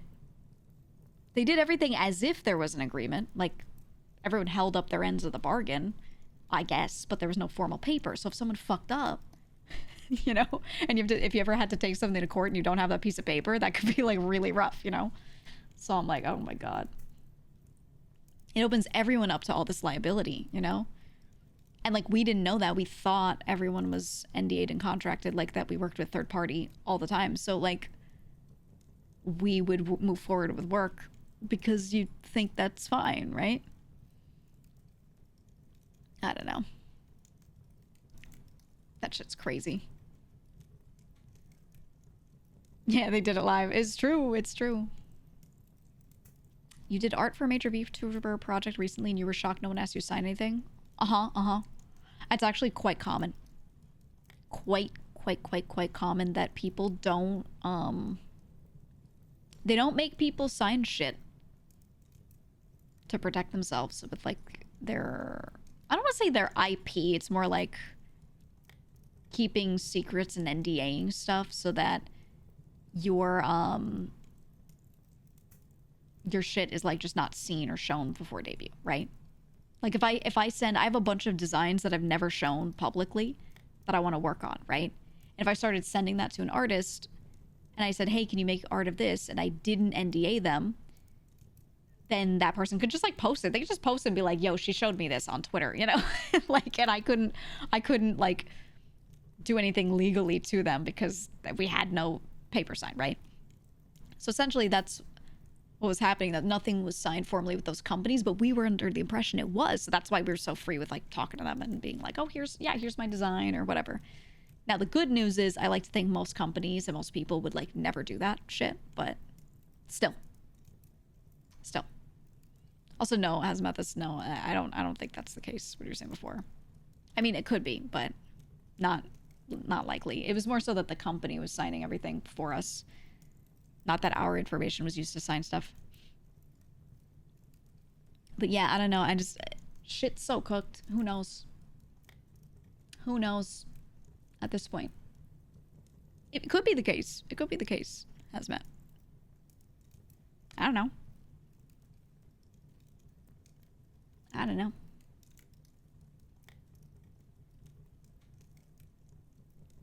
But we'll see. Manifesting not that happening. Yeah. Honestly, that's the thing I've always been most worried about, is, like, how information was handled. I have zero confidence that information was handled well. So, like, any and all info. So I don't know. I remember every time I would do something new, it would get leaked by someone who is not me every time. Like, somehow people would know about shit. I think the worst was, it was always at conventions. A convention would happen, and then after the convention, I would get messages from people being like, oh man, I'm super excited for your whatever model. And I'd be like, what are you talking about? My what model? And they'd be like, oh yeah, I saw the concept art. It looks really cool. You know, love the new hat or whatever. And I'd be like, how the fuck? How could you possibly have seen an image of that if I didn't talk to you about it? Like, what? And they'd be like, oh yeah, someone was showing me at whatever convention. That shit is like crazy. If I want to show something to a friend, I want to leak it, I'll do it. Like, but that's my prerogative, you know?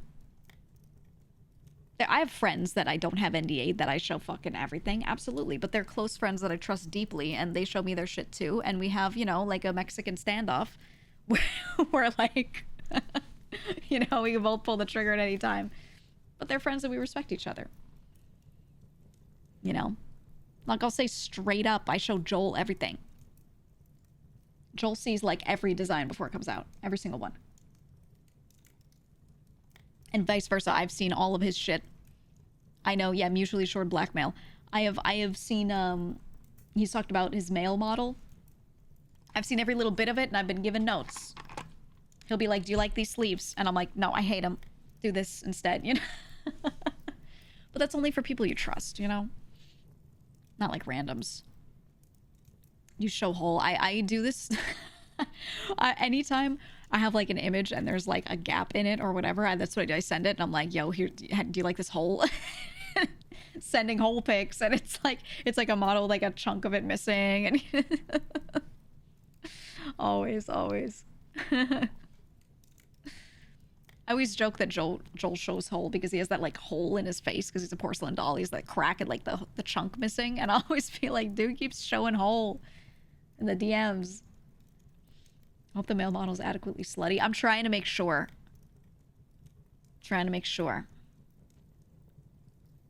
Also, Zazu said the secret is to hire different artists to make decoy models and expose who's leaking. What I've done is I put like different information out there about a lot of shit. Kind of for that reason, to see like what gets out. And I've learned a lot through that process about what information channels are fucked. But also this way, if anyone leaks something, it's most likely not actually true. It's most likely just like fake, you know? So like that shit is just like you can't get me, or so I think, you know? There's a never say never clause here, but like, you know. I try to do that to just keep shit safe. Yeah, plausible deniability. Yeah, you gotta do it. You gotta do it. But I've several times like leaked something that wasn't actually happening, or I would like show something to someone. I'd be like, oh yeah, I'm gonna work on something along these lines, and then I'd tell them I'm doing it next month, but I'm not doing it next month, right? And then I'd hear from some other source, oh yeah, and aren't you like next month debuting or whatever? And I'd be like, oh, next month, huh? And that would help me kind of like figure that out. I would always do that. We're talking about brand partnerships too. Oh yeah, I'm gonna work with this game. I would just like see where that would go, you know, see where the info ends up. But it was just, ugh.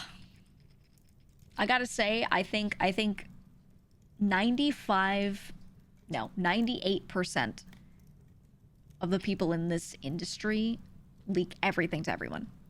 And they telephone game shit constantly. So, and that's part of why, like, when there's drama, when there's like a Google Doc and there's drama, it often gets so messy because so much of the information that other people on the back end have is like telephoned. It's either completely wrong or it comes from like a place of truth, but it's not the right version. You know? And shit is just so like, the water is murky. The air is filled with smog. You can't see anything in front of you. Nothing's real, you know? can't tell what anything is. Can't make out anything. Like, everything's just wrong and fake constantly. And everyone leaks everything. Even when people sign NDAs, they all leak everything. So I'm just like, okay, well, I've got my, like, tiny list of a few people that are, you know, not likely to say shit, and that's my, like, list of ultimate trust. It's not coinciding with like how much I like people, you know what I mean? It's just like these people don't talk. Which is why I'll show everything to Joel. Because he's so good.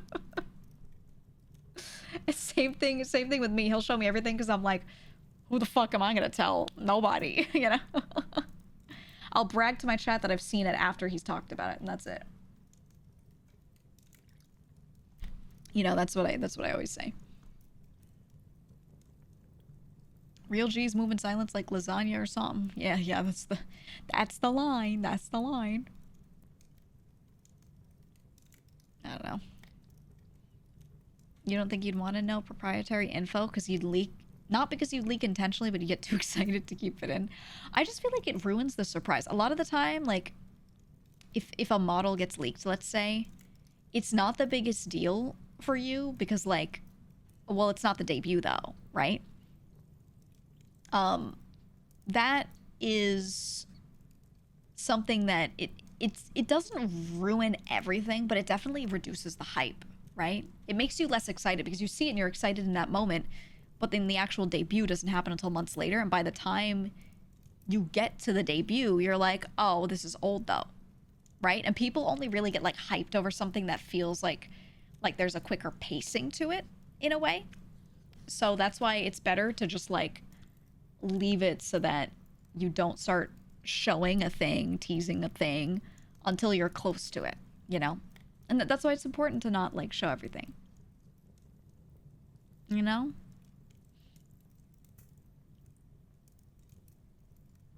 So when the whole VShojo fiasco exploded, the amount of VTubers that came out and said their piece that had nothing to do with the situation, you lost a lot of respect for a lot of them.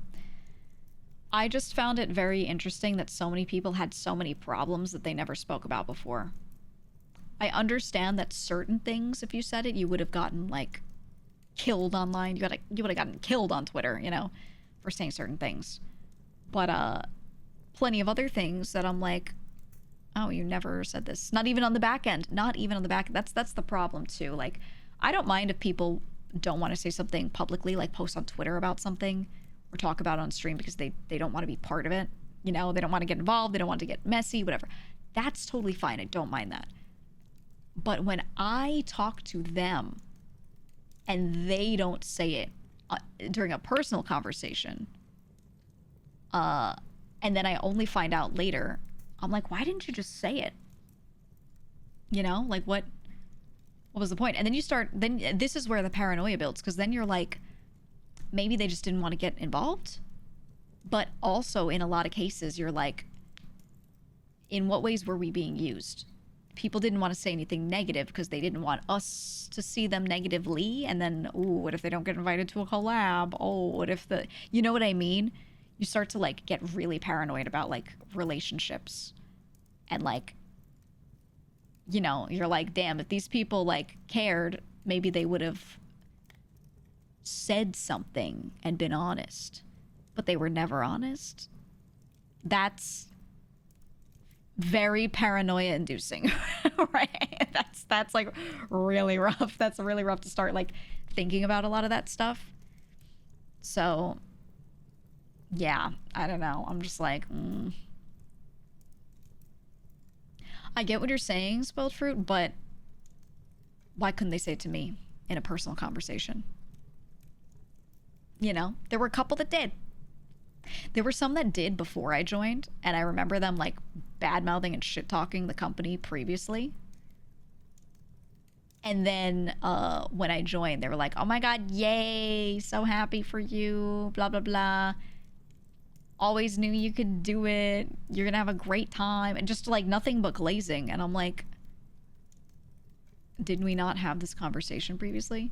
There are some who kept it real, you know?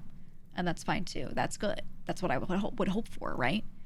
But there were some that like, there was like a switch up. And I remember being like, okay. Hi, Nuckie. Hi.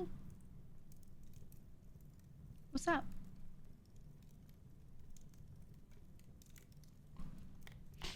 Yeah, I don't know.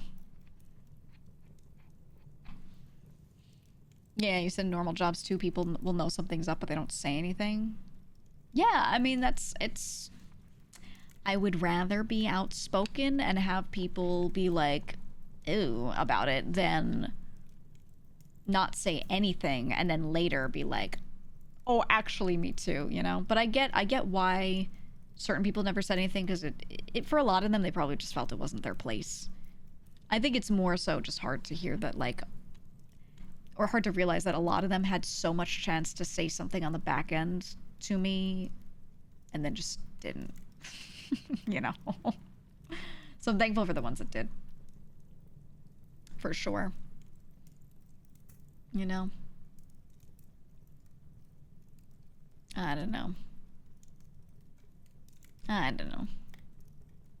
Because I think if people were more open about this stuff, I think people don't want to be outward haters. That's another part of it. They don't want to just like spread negativity all the time. But I think if people were just more clear, like, yeah, I just don't fuck with that. You don't have to be like, oh, I hate this company, or oh, I hate those people. You could just be like, not my vibe, not my favorite, right? We would avoid a lot of this. We would avoid a good amount of it, I feel. So, like, sometimes I'll say something, and I'm like, I know some people aren't gonna like this, but I say it anyway. I say it anyway because I don't want to be in that position where I have to, like, later be like, oh, yeah, me too. You know, I don't want to deal with that shit. Right, Lucky? Yes. Yes.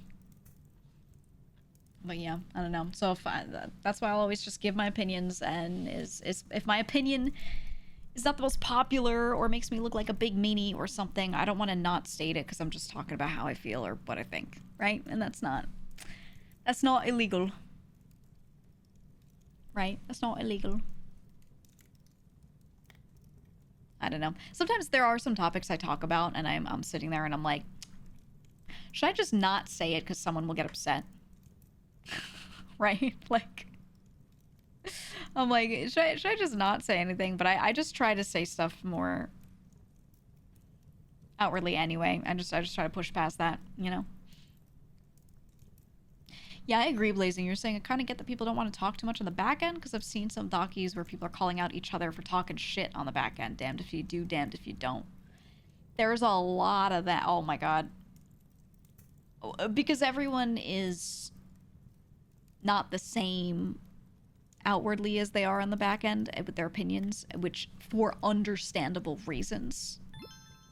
Always. Sorry for the non sequitur, but I am autistic and I just learned a thing, so now I have to No. You said, I've learned over the years a good deal of success in life comes down to getting people to like you. It's true, especially in, like, this industry. And the good thing is, if you, like, naturally get to know people, you're actually nice, you'll do really well. Right? Because people will feel that genuineness in you and be like, all right, I think I can be friends with this person and not feel like they're just going to take advantage of me. But you can also fake it, and it kind of works, unfortunately. So, like, you know, that sucks too. But there are people who do, like, they do shit, and they say shit, and they suck up to people, and I'm like, it's obvious they're just doing it for their own career. But I feel like I can't get ultra mad at them. Like, I might just avoid them, but I can't get super mad at them because I'm like, well, they want to get paid, I guess. I don't know. It just sucks. It just sucks. I don't know. You said everything upsets somebody one way or another. It's true. It's true. You can't say anything. You can't without someone being like, uh-oh. I think one that, like, frequently gets people, I don't want to say freaking out, nervous, is when I start talking about, like, not liking certain types of collabs or not liking doing certain things with people. I'll see people start to be like, so you hate them, and they do the pancakes and waffles shit, and I'm like, I just don't want to do that content. Like, it's not, you know, it's not a big deal. But you can't even express that you just don't like something. You're not even talking to individual people. You're just talking about, like, an experience you don't like, right? If you talk about that, people turn it into, like, you hate these people. You know?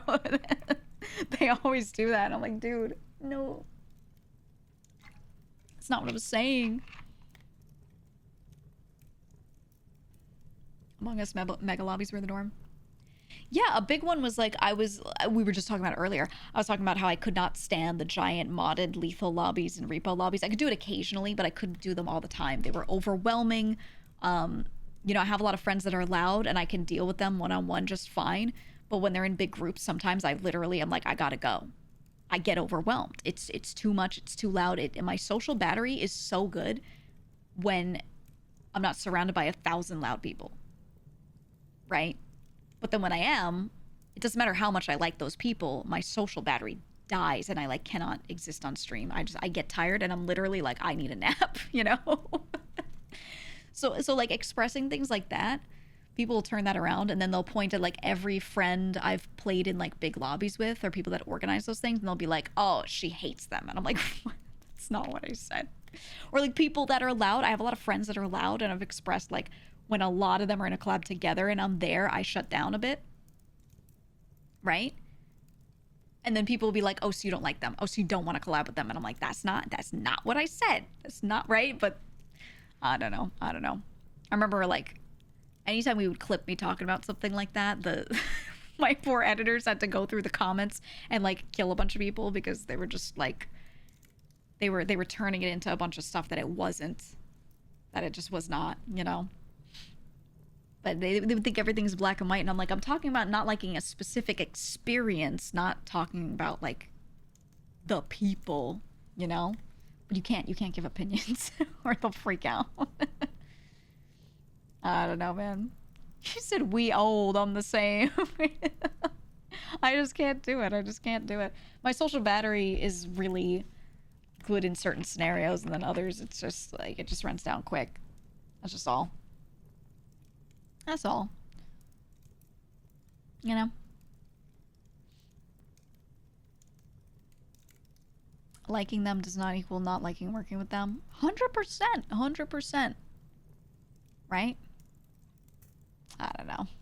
That's just me. That's just me. They can't handle your swag. My bitch too bad, my smoke too different. And that's the thing too, is like, I think there are a lot of people that feel the same way as me, so it's not even like a, ooh, I'm so different, I'm not like the other girls bit or anything too, right? I think there are plenty of people that feel the same way. They just don't like saying it, because when they do, they get the same experience of people being like, so you hate all your friends, you know? And they don't want to deal with it, so that they just sit there in these collabs that they're overwhelmed by, and they're like, ah, yay, like in the corner. And I'm like, hey, it's okay, man. It's all right. Fuck, I have friends that I don't like collabing with. I'm like, I love talking to you, but then the moment you put on your content hat, I can't stand you.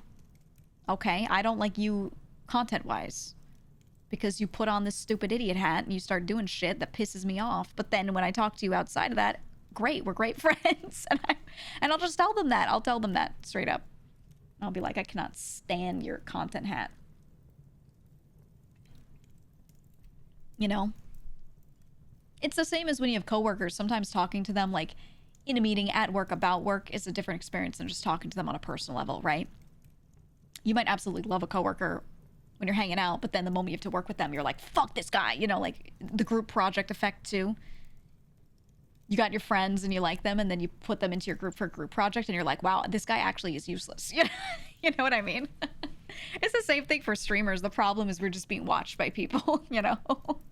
So they read into it a lot, but it's the same shit. Absolutely the same shit, you know? It's just how it is. Yeah, you said you don't do lunch at folks with your job. They think you're stuck up, but you just don't want to be around 15 people at once. It's too much. Yeah, it's right. It's like your own social battery. It's not anything personal. Not at all. I'm the same way. I don't mind groups so long as the vibes or energy are a certain way, but there's certain like configurations of people that just drain me, and I'm like, usually when I'm just with those people alone, it's like never a problem though. You know? Almost never.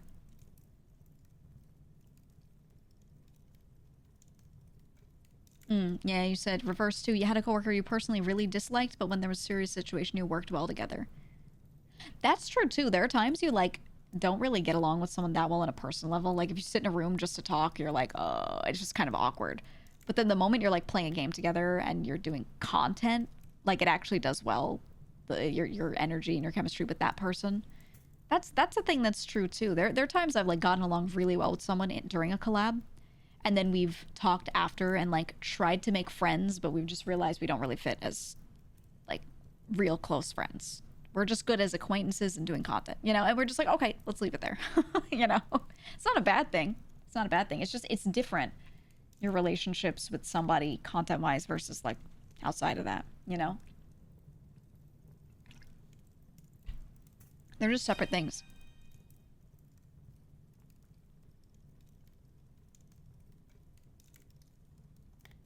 Your coworkers take it personally when you say you aren't friends and you don't want to do social gatherings or work outings. Oh, I get that. I get that. I used to be like that a lot too. People would be like, oh, we're going to do a dinner with these people. You want to go? And I'd be like, I would love to go home because it's 8 p.m. and I've been here since 8 a.m.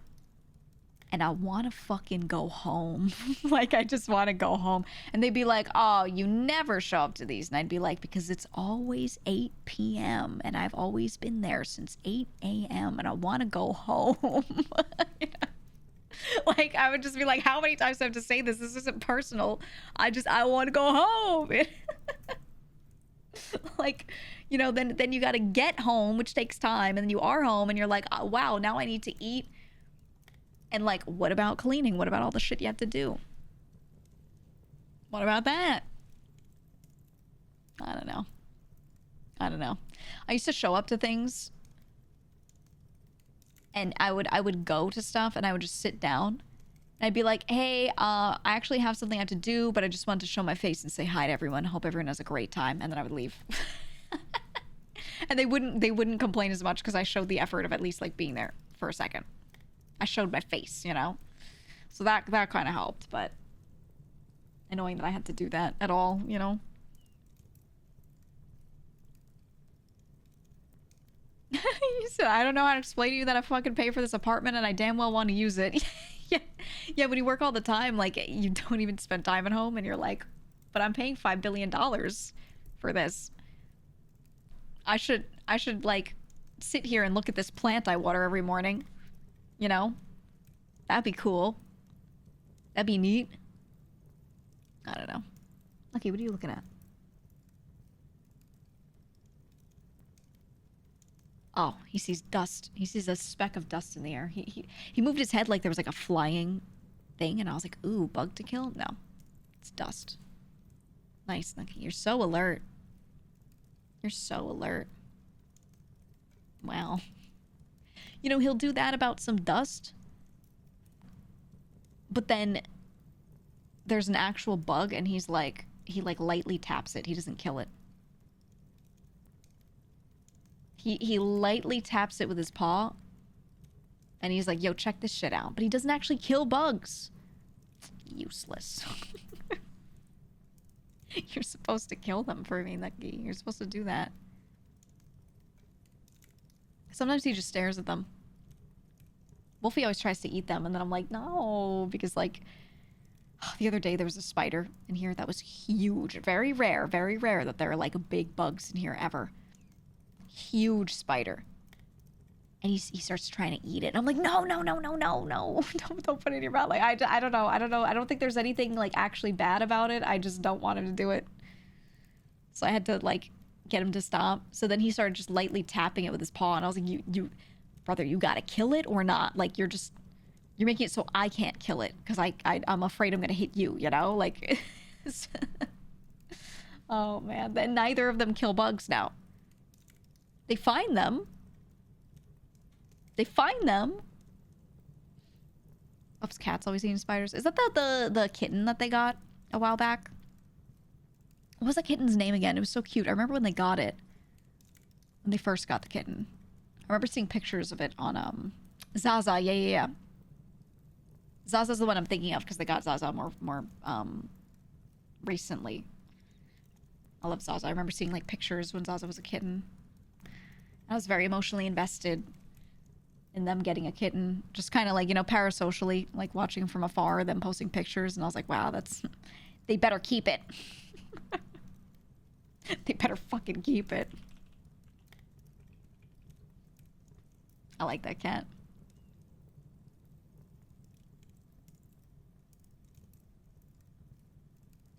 I like that cat.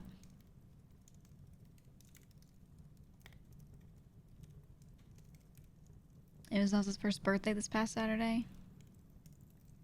I thought... Wait, first or second? I thought they had Zaza like 2 years... Hold on. Oh, peepees. Oh, okay. Yeah, I'm thinking about Zaza. I see.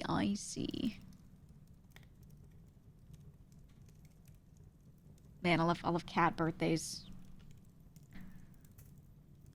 I love cat birthdays. Both of my cats, I do know, we know... Do we know your birthday, Nuckie? We know your approximate birthday.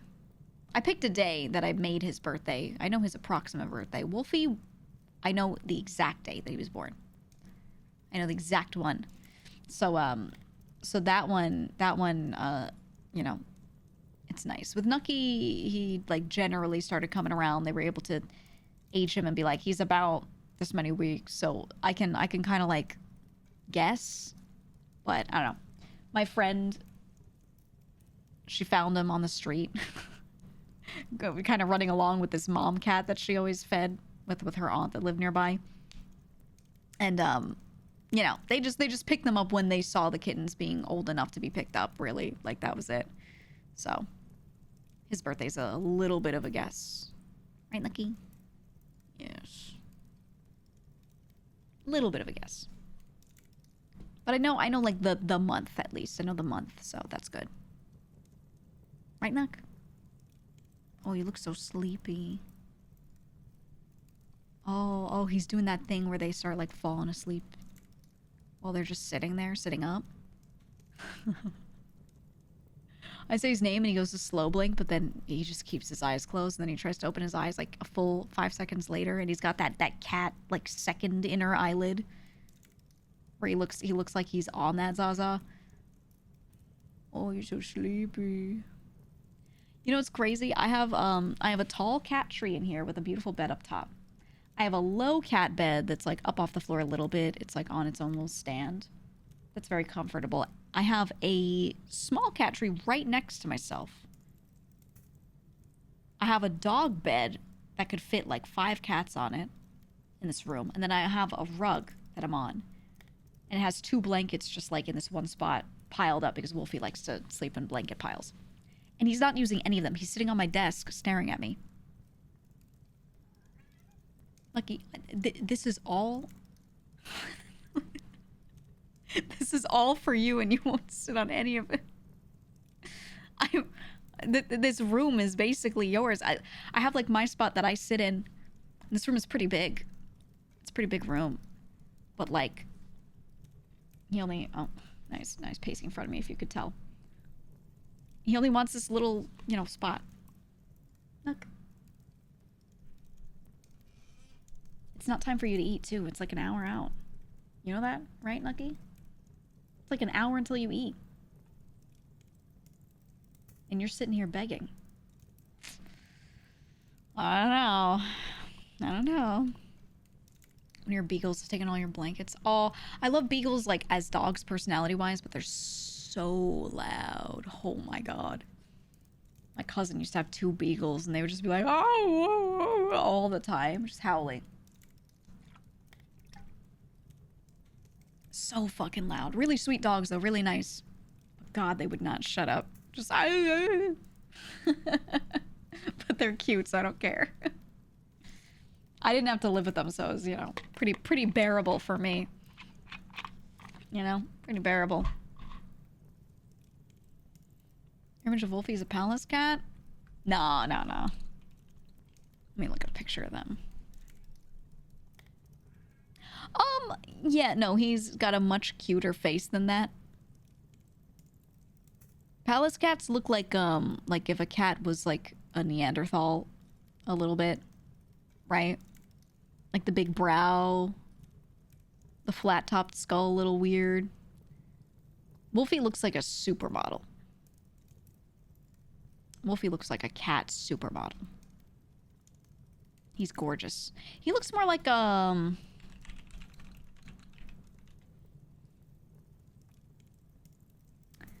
the African savanna cat. The one with the really high kill rate. Where it's got, like, a little bit of a rounder face. That, but with really round eyes. Some of them have more, like, sharp, kind of angy looking eyes. He doesn't look like that. If you took one of those and made it gray, that's sort of the vibe Wolfie's got. But I don't know. He's just supremely handsome. He's just a beautiful cat, and if I put him into cat modeling, he would probably end up on a lot of bags of cat treats. He's like textbook beautiful cat, you know? Gorgeous. What kind of cats are they? American short hair, like almost every other cat. There are like so few breeds, and almost no one has any special breed of cat, no matter how much they try to tell you that orange is a breed or tabby is a breed. It's not. No matter how much they try to tell you gray is a breed, they are lying.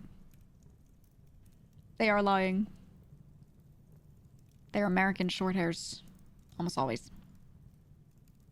Almost always.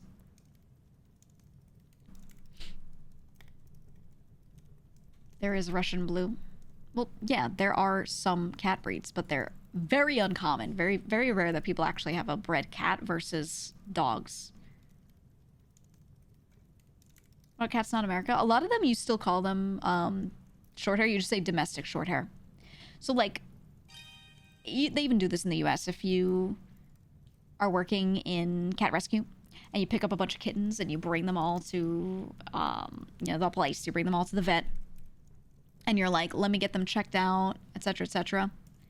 They would just write for breed for almost all of them DSH, DMH, or DLH. It means domestic short, medium, or long hair.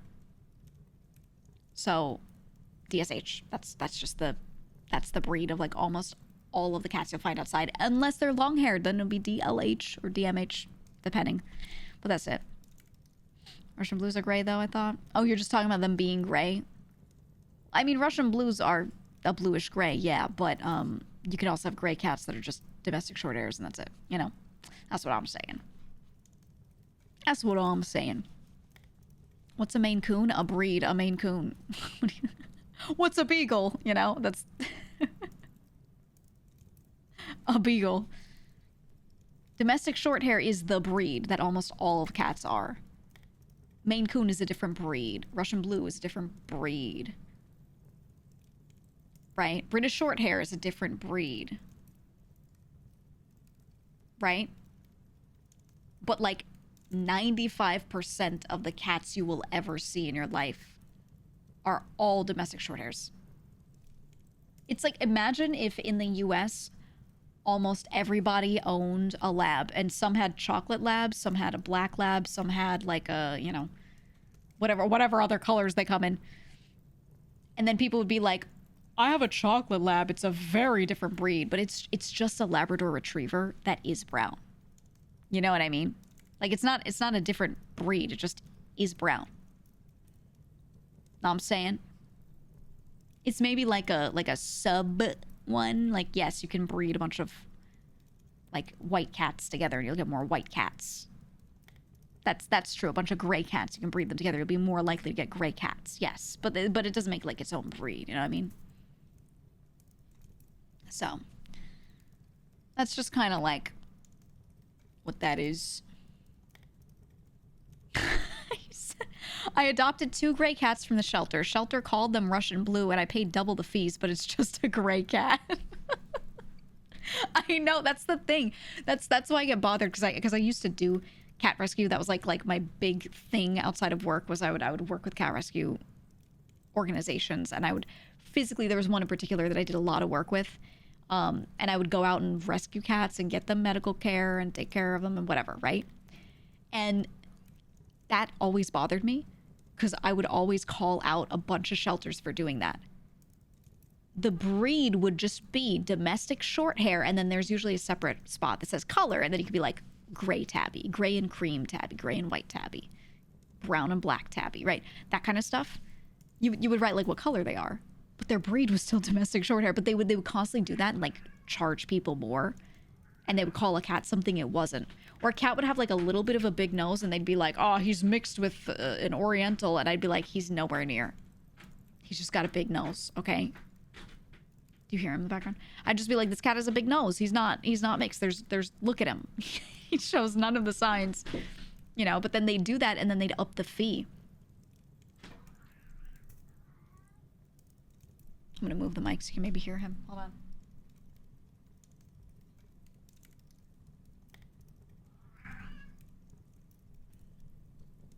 He noticed the mic. I was moving the mic over so you could hear him like growl, but he knows that I did that.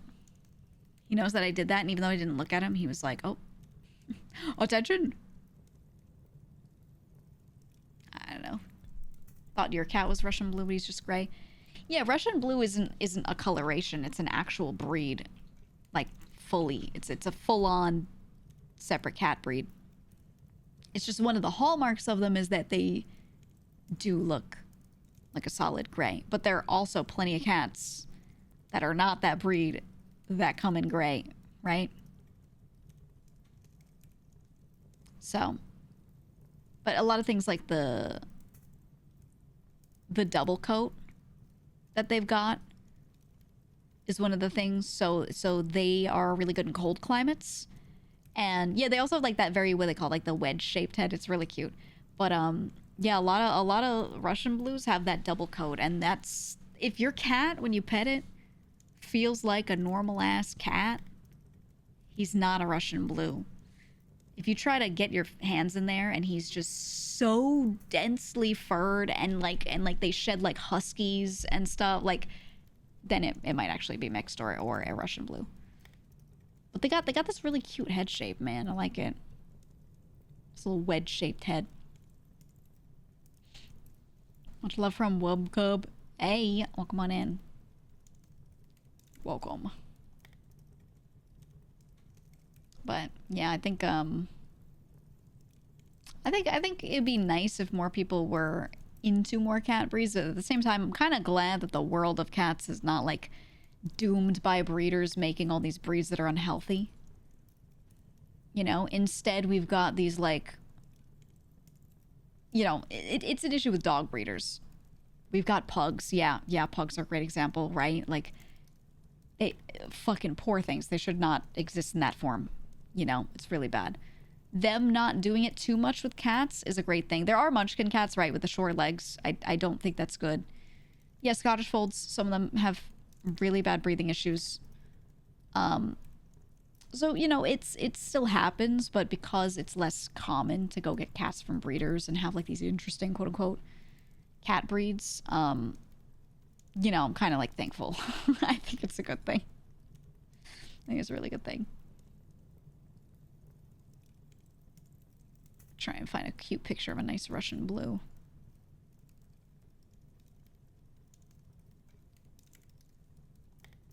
Gotta find a picture of one with a, ooh, here. Not all of them have it, but some of them have like these really, really, really green eyes. Look at this. Look at that. That's that wedge-shaped head. Okay, where it's like very wide up top and then it's like a little downward triangle, right? The dark nose. I know the fur is not blue.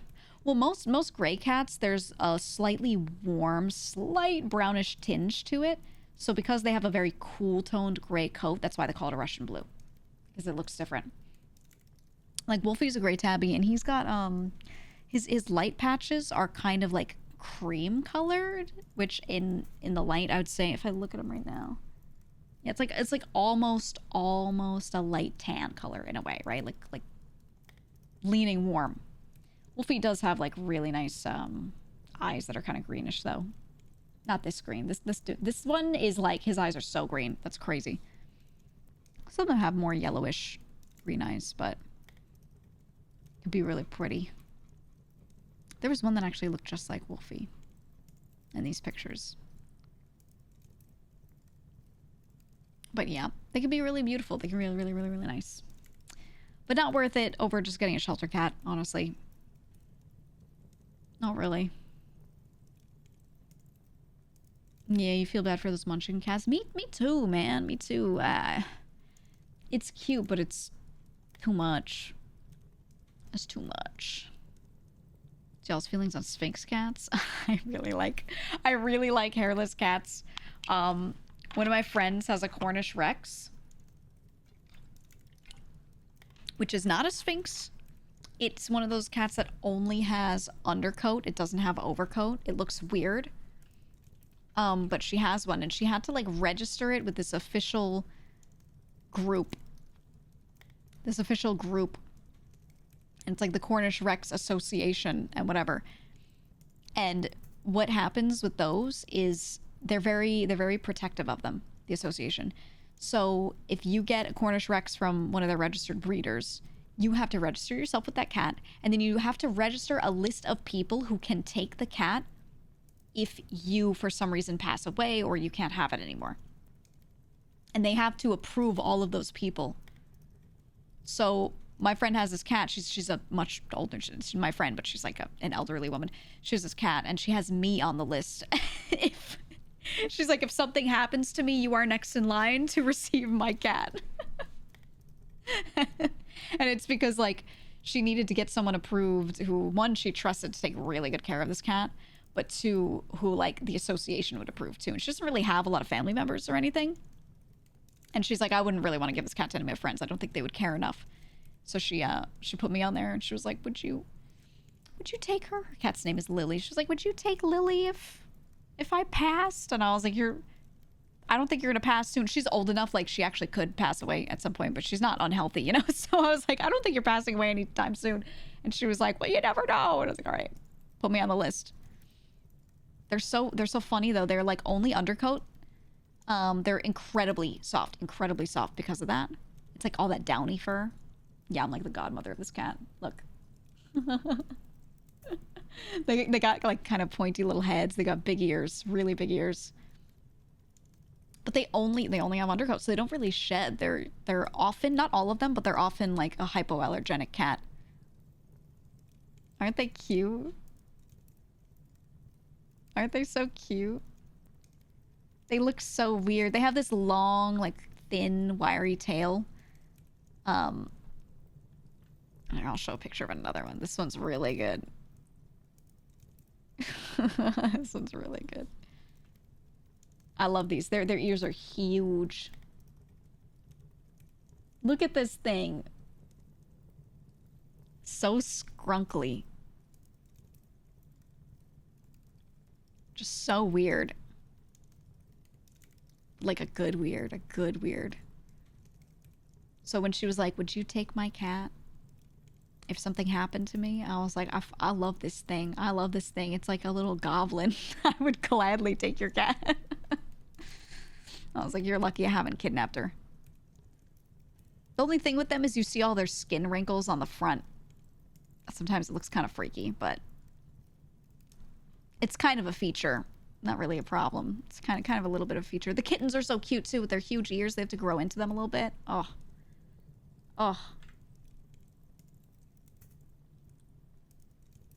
They don't necessarily look soft. No, they are. Imagine it like when you pet Velvet one way, it's like that, but always. It feels like little kitten baby fur. It's so, Gotta clean them too. Oh yeah. No, that's not an Oriental Shorthair. The person who said that, they're not. They're different.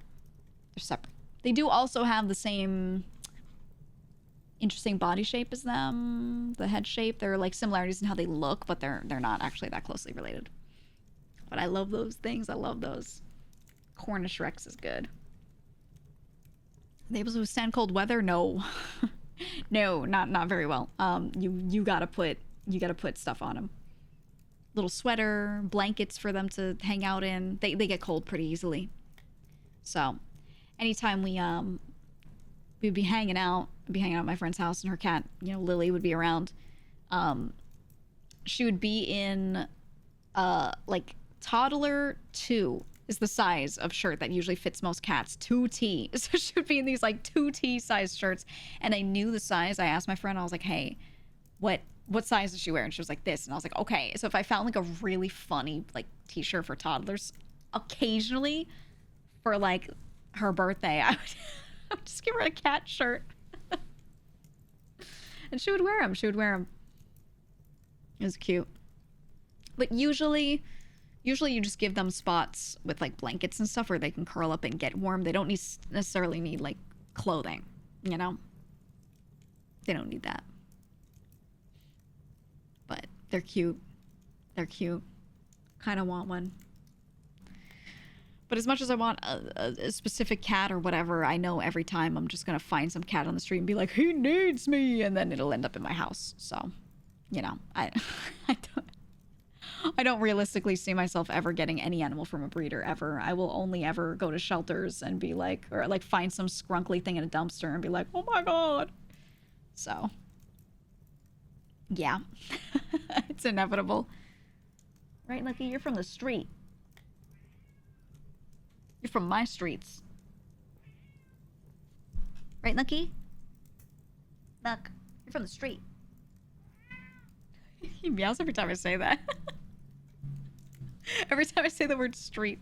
But the thing is, I don't use the word treat with him like that. I use the word snack. So, like, you know. So I don't know why he's meowing. Like from the street. Yeah, he meows every time. I don't know. Yeah. Yeah. You heard him that time? Yeah. Lucky, where are you from? Did you hear that? Lucky, where are you from? You're so quiet. You from the street?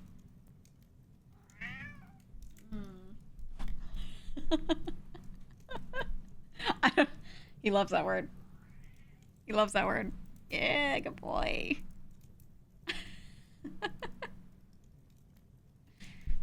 He just talks a lot. He never shuts up. He never shuts up. Nuck. Don't you block the screen. I see you. Okay. The Hood. Yeah, he's from an unfortunate neighborhood. And if I didn't pick him off the street, he'd probably be doing fent, you know. So we saved him from a rough life. Am I right, Nuck? Nah, just kidding. New York doesn't really have much of a fent problem. It's other shit. It's other shit. That's more Midwest. No, it's just meth. It's just meth. Yeah, Nuck, you would have been doing meth if I didn't save you, so. You can't complain that I don't feed you every time you want to be fed. Because if it weren't for me, you'd be doing meth. Right, Nuck? He's just staring. It's the truth, though. Had one Siamese when you were younger and only rescued since then. Siamese are cute. I think, depending on the breeder, some have health issues, though, which kind of sucks. But I like the... You know, Siamese cats have that point coloring. It doesn't always have to be a Siamese cat to have that type of coloring, right? It's just like having a tabby cat or a solid colored cat or whatever. I really like that pattern. I always wanted a cat with that pattern where they've just got point coloration. That's when like the face is dark and then the ends of the feet are dark and they're like a gradient. I always wanted that, but I've only ever had tabbies, all of mine, which I feel like is kind of like most standard. I think it's like the brown hair of the cat world. Right? Like most people, when you breed humans together, if one has dark hair, the other has light hair, the kids are likely to come out with medium to dark hair, right? Typically. I feel like tabby patterning is like that of the cat world. Where you get a lot of that. A lot of that. Or so I've noticed. Your buddy has 3 Siamese cat, probably getting a 4th. Oh, how do you have time for so many cats? I've taken care of that many at once with like fostering and stuff, but I always wanted to make sure they went to a home because if I had to have 4 of my own, I feel like I wouldn't take good enough care of all of them. You know? I don't think I would. I don't think so. When your cat says the pattern you love, you think it's called calico? Yeah, calico is when they have spots, patches, but it's of multiple colors. So instead of it being like a white cat with black spots, it's a white cat with black spots and orange spots or something like that. That's calico. And then you have tortoise shell, which is when they are whatever color they are, but then they have like just dots of like every color. Aren't they only females? Usually. Same with tortie. There are rare cases where there are males with that patterning. Same with orange. Orange cats are almost always male. There are occasionally female orange cats. It happens, but if they are male, they're sterile. Yeah, that's what I mean. Like there are cases, but usually not. Usually not. There's often something wrong. But yeah. But I got a brown tabby and a gray tabby. Although Nuckie's interesting. He's brown. He's got some white patches on him. But he's mostly brown tabby. But then when you go to his tail, halfway down his tail, he becomes a gray tabby. So if I took a picture of just the latter half, the like end half of his tail, and sent that picture to someone, they would think I had a gray tabby. Gray and black. I don't know why he does that. It's interesting. He's like silvery out at the end of his tail. And his stripes are also, like with a lot of tabby cats, their tail stripes are even. So it's like a full ring around the tail for each stripe. His are like a zigzag. So he's got one stripe going down the back of his tail. And then he'll have like a half circle going around the right side. And then an inch up, he's got a half circle going around the left side. Like his stripes are alternating like that, side by side. He's got a weird little pattern. Right, Nucky? And he's got the stripes on his head too, but sometimes they have that characteristic like there's like an M. It looks like an M shape on the forehead between the eyes. He doesn't have that. His stripes just kind of end. You don't have a forehead M, Nuck. You know that? I always wondered what that was about. I don't know what that's about. And Wolfie, he's just gray. He's just gray and he's gorgeous. I don't know. His moon mark. He's just... You're so different, Nucky. You're so quirky. You know that? You're so quirky. Okay, he's not meowing at that one. Maybe he doesn't like the word quirky. Nucky, you from the street? Oh, yeah, no. He's just sleepy now. He's just sleepy. Your boyfriend's cat is a white with black spots. Cat, and his name is Moo. Yeah, I had a friend. She had a black and white cat like that. He had a real name. He had a real name. She just kept calling him Moo Moo. And I would go over there and I'd be like, "Oh, hey, Moo Moo." I don't even remember what his real name was because like whatever that name was, it existed and it was on his official papers, but Moo Moo stuck. You know, for whatever reason that was the name that stuck. So I remember just always calling him Moo Moo. He was cute. He was cute. He straight up looked like a little cow. He was fat, too. Fat cat. It suited him. I can't decide whether to get a dog or a cat. Dog takes a lot of work, but a cat will knock over all my anime figures. Cats won't do that if you train them not to. I always say, if a dog seems like a lot of work, don't get one. Because you have to put in more work than you think to train a dog well. If you don't want one that's like shittily behaved, shittily trained. Unless you want to get out more and you're like, a dog will give me an excuse to go out for more walks. Like, I want to do this. I just need someone to go with me. You know, like that's okay.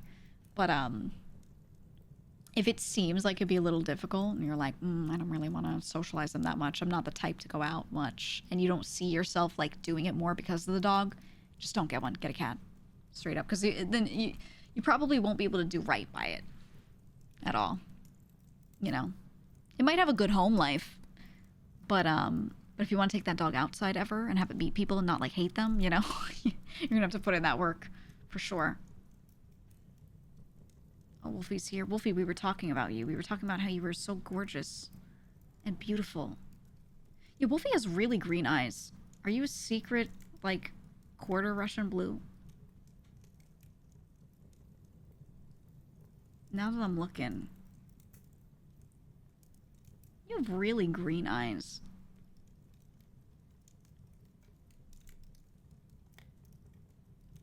He's so cute. Every time I look at him, I'm like, wow, he's like a gorgeous supermodel. Yeah, I don't know.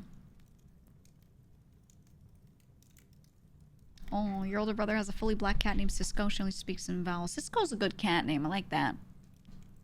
I like that. You said, I hate dog owners. Love dogs. Owners suck. Yeah, it's true. It's true. It's so true. One of my favorite hobbies is to go stand like a creep, like a peeper near dog parks and just watch the dogs. Like if I'm just trying to get outside and go for a walk, but I don't have an activity planned. I'm just like, I just need to be outside. And I need a place to just stand. I'll just be like, well, I'm going to stand near the dog park and stare at the dogs, right? It's like the equivalent of going to the duck pond for me, right? You just stare at them.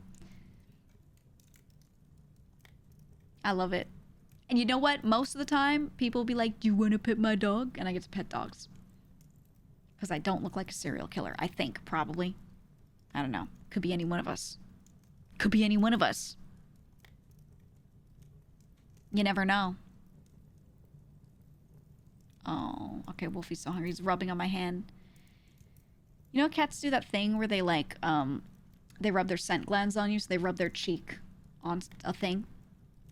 Wolfie always rubs my hand when he's hungry. But he's got, like, a little bit of a weak chin. Got a little bit of a weak chin, and his upper teeth kind of stick out. Like, if you look at him from underneath, you'll see the ends of his teeth a little bit. From the front, you don't really see it.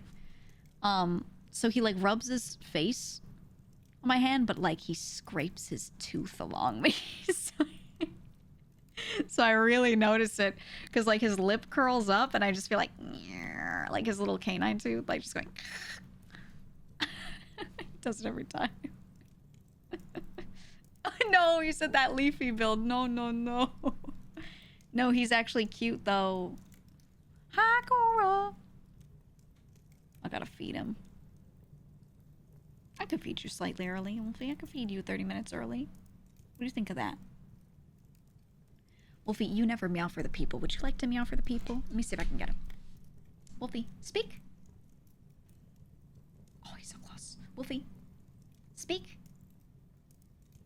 He's waving. You're so good. Wolfie, speak. Oh my god. He opened his mouth to speak, but he yawned. You did so good. Try one more time. Wolfie? Wolfie? Speak. Oh, Nuckie did it instead. Alright, good enough. Good enough. Wolfie does a lot of opening his mouth and just like breathing. When I ask him to speak, he just goes like it barely makes a sound. But then when he meows, when you hear a cat echoing in the background, it's always him in the hallway. Going like meow, screaming, so I know he has it in him. I'm gonna try one more time. I feel like you have it in you right now. Wolfie, speak. Sometimes when Nuckie does it instead, he doesn't try. Like, I need you to stop being so talented. Wolfie, speak. Please vocalize. It's just air. No, he's not trying. He's doing it. He's doing it. You just won't hear it because it's just, he opens his mouth, it's just air. Wolfie, speak.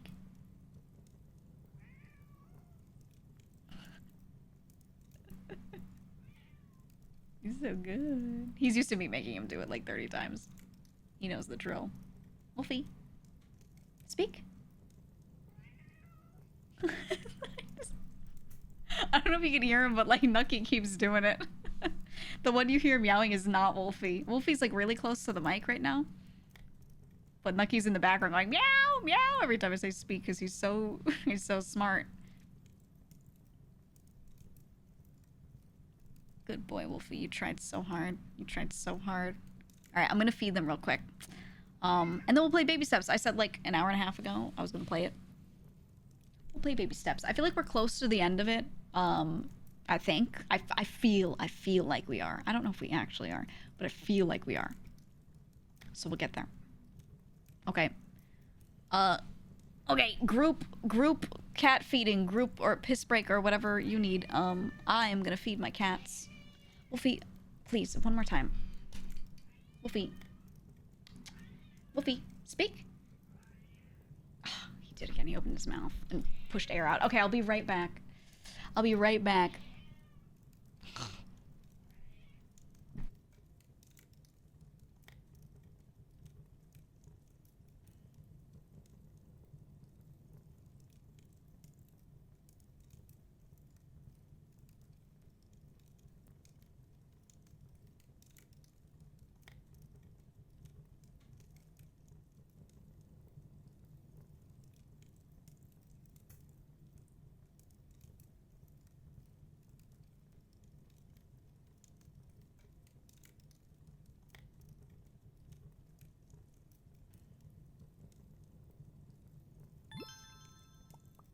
They tried GEEGA me out axe.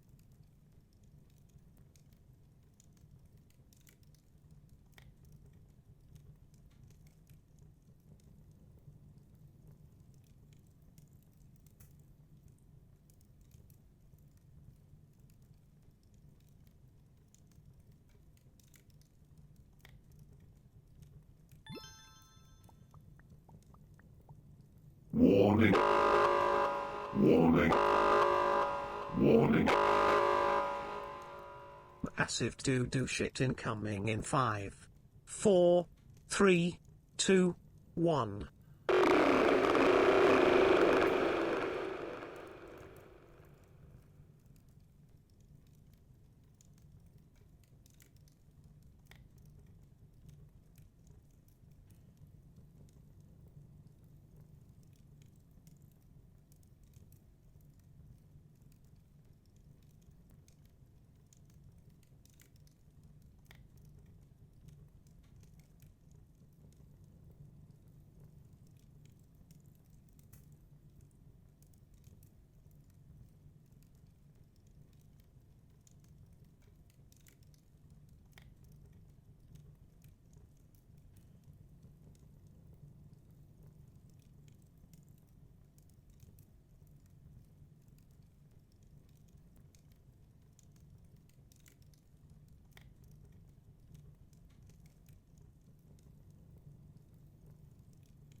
What was that?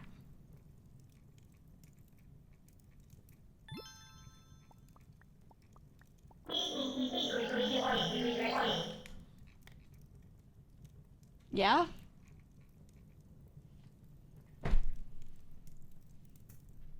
Yeah, sometimes I consider like swapping the TTS to like Tangia or one of those ones that like lets you do a bunch of it, you know, other voices and stuff, but then we can do that stuff. So I'm like,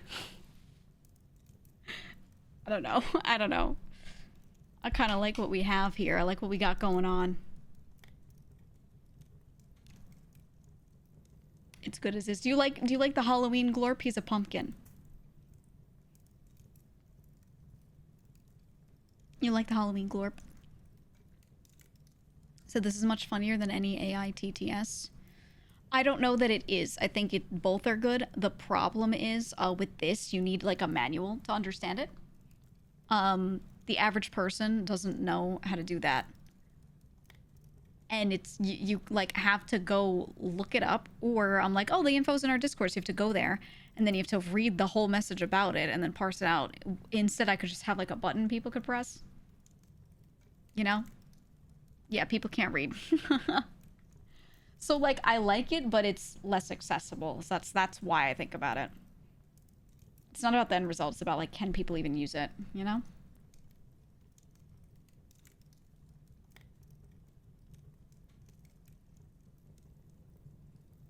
I'll make it a skill check. Well, but then TTS happens less often, and then I get paid less. Not that TTS is a very significant moneymaker for me. It's really not, but you know. Yeah, it's true blazing. Literally, like, almost nobody knows how to use it, so. I get what you guys are saying, but you gotta think about the bigger picture. Gotta think about the bigger picture. Okay. I'm opening baby steps.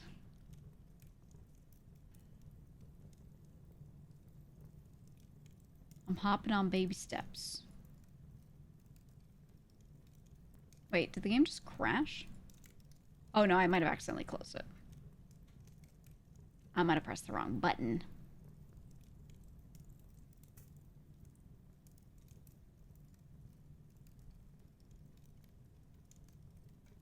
Oh. Wait, it is closing. Hold on, I won't click on it. There was an update today.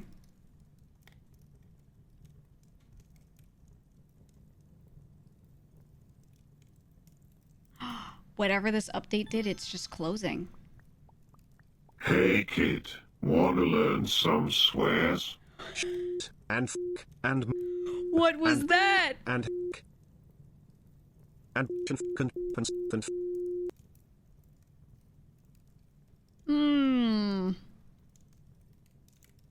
That's a new one. That's a new one.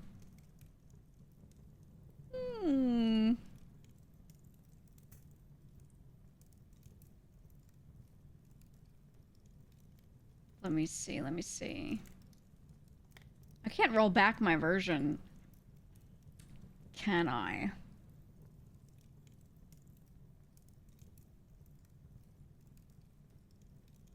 Hold on, let me try a couple things.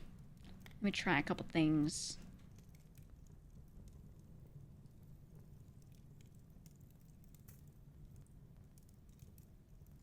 It's like immediately coming up with a Unity,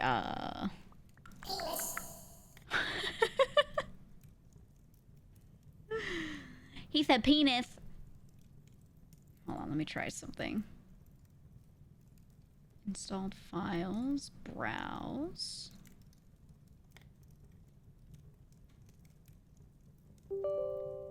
Okay, that was my computer. Let me see if this changes it. Nope.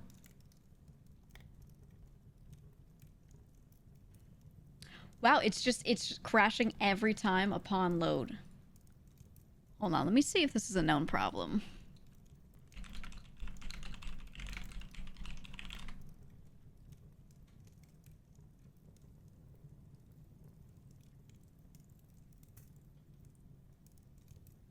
Let me see.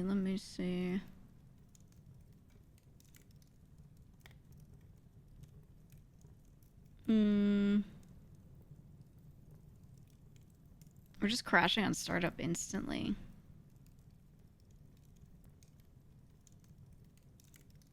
It was a hotfix yesterday. And then they're saying...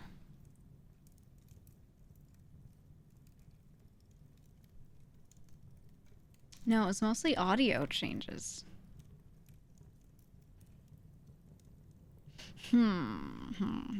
Okay. Okay, maybe it's just me then. What did they change?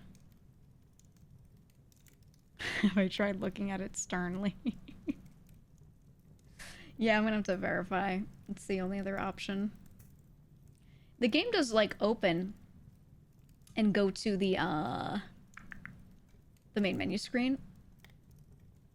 And then as it's doing that, then it just freezes up and it's like, error, and it does the thing. Verifying integrity of files. All right, let's do that. We'll try it and we'll see. Nate's emotional reveal yesterday was just too much. Dude, this game has taken such a turn. So the game was purely, like, comedic so far, or it felt purely comedic, and then it just went somewhere so dark. Right? At first you're like, haha, this guy's so weird and gross and whatever. And then at some point they're just like, nah, he's just depressed, and you're like, oh. And he tells you how depressed he is. He, like, lets you know. Yeah, the narrative fucking just went U-turned. Which is good. I think that's a good way to tell a story. And then he still has this issue where he can't pee, and I think, like, he's got, like, anxiety, he can't pee in front of everyone, and I'm like, well, now are we getting into this as an allegory for something else, right? I don't know. Yeah, he's depressed and traumatized. Yeah, it's like, it's a whole separate thing. And then some of those little mini games were, like, doing stuff that's bad, right? Like, we play this little mini game and it's showing, like, this scene of Nate stealing some woman's breast milk out of the fridge, out of her fridge, for, like, a different child. And it's showing him just, like, not getting it. I don't know. I don't know. I don't know.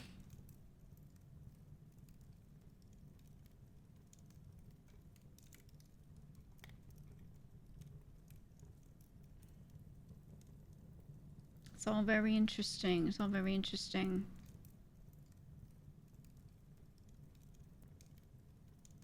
This game is a story for being a Blizzard employee, maybe. I mean, that's what people have been suspecting. Yeah.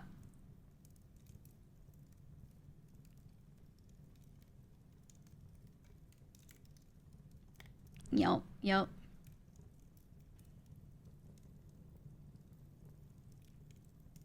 I wonder, outside of that, what was the first one? The Froggy Hat one, what was that cutscene? Oh, that was the one where it was like, I don't know if it was his first experience with a woman or if it was just an experience with a woman, but it showed him, like, it was like him being confused. He was like, ew, why is it like that? And she was like, what? And then, like, and then she was like, get out of here, you know, because he said, like, some weird shit to her. And then he just kind of, like, leaves instead of sleeping with her. And it was just like a short bit of dialogue that showed them just, like, it was, like, not right, you know? And that was, like, the first cutscene, you know, that we get of, like, the backstory kind of shit. So I'm like, I think it's just all these moments where he's supremely fucked up due to, like, not understanding the world. Right? Due to just being socially awkward or whatever is wrong with him, whatever is going on with him. Poor communication, etc. Right?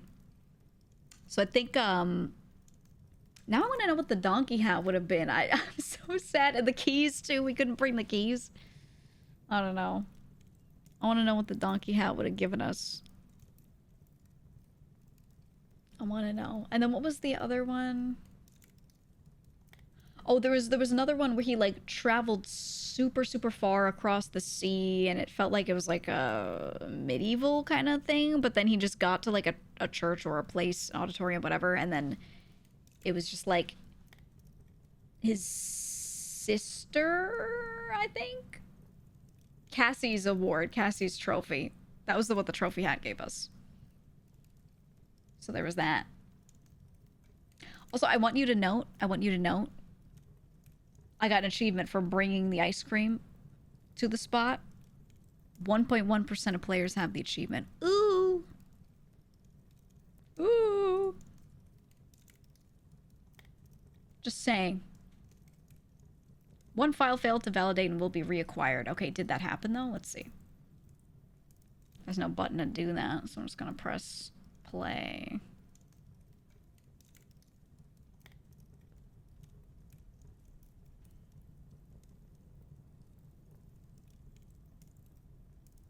Okay, wait, it's letting me click continue. Oh, I think it worked. Okay, yeah, no, something was just fucked up on the update. Okay, okay.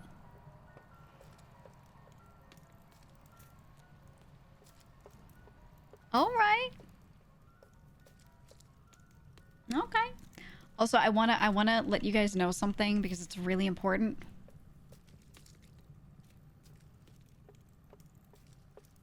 It's really important, guys. It was a headline earlier, and I just have to share it.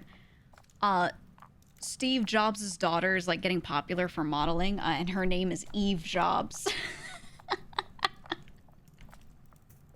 I just really want you to know that. Her name's Eve Jobs. Isn't that really good? Isn't that really good?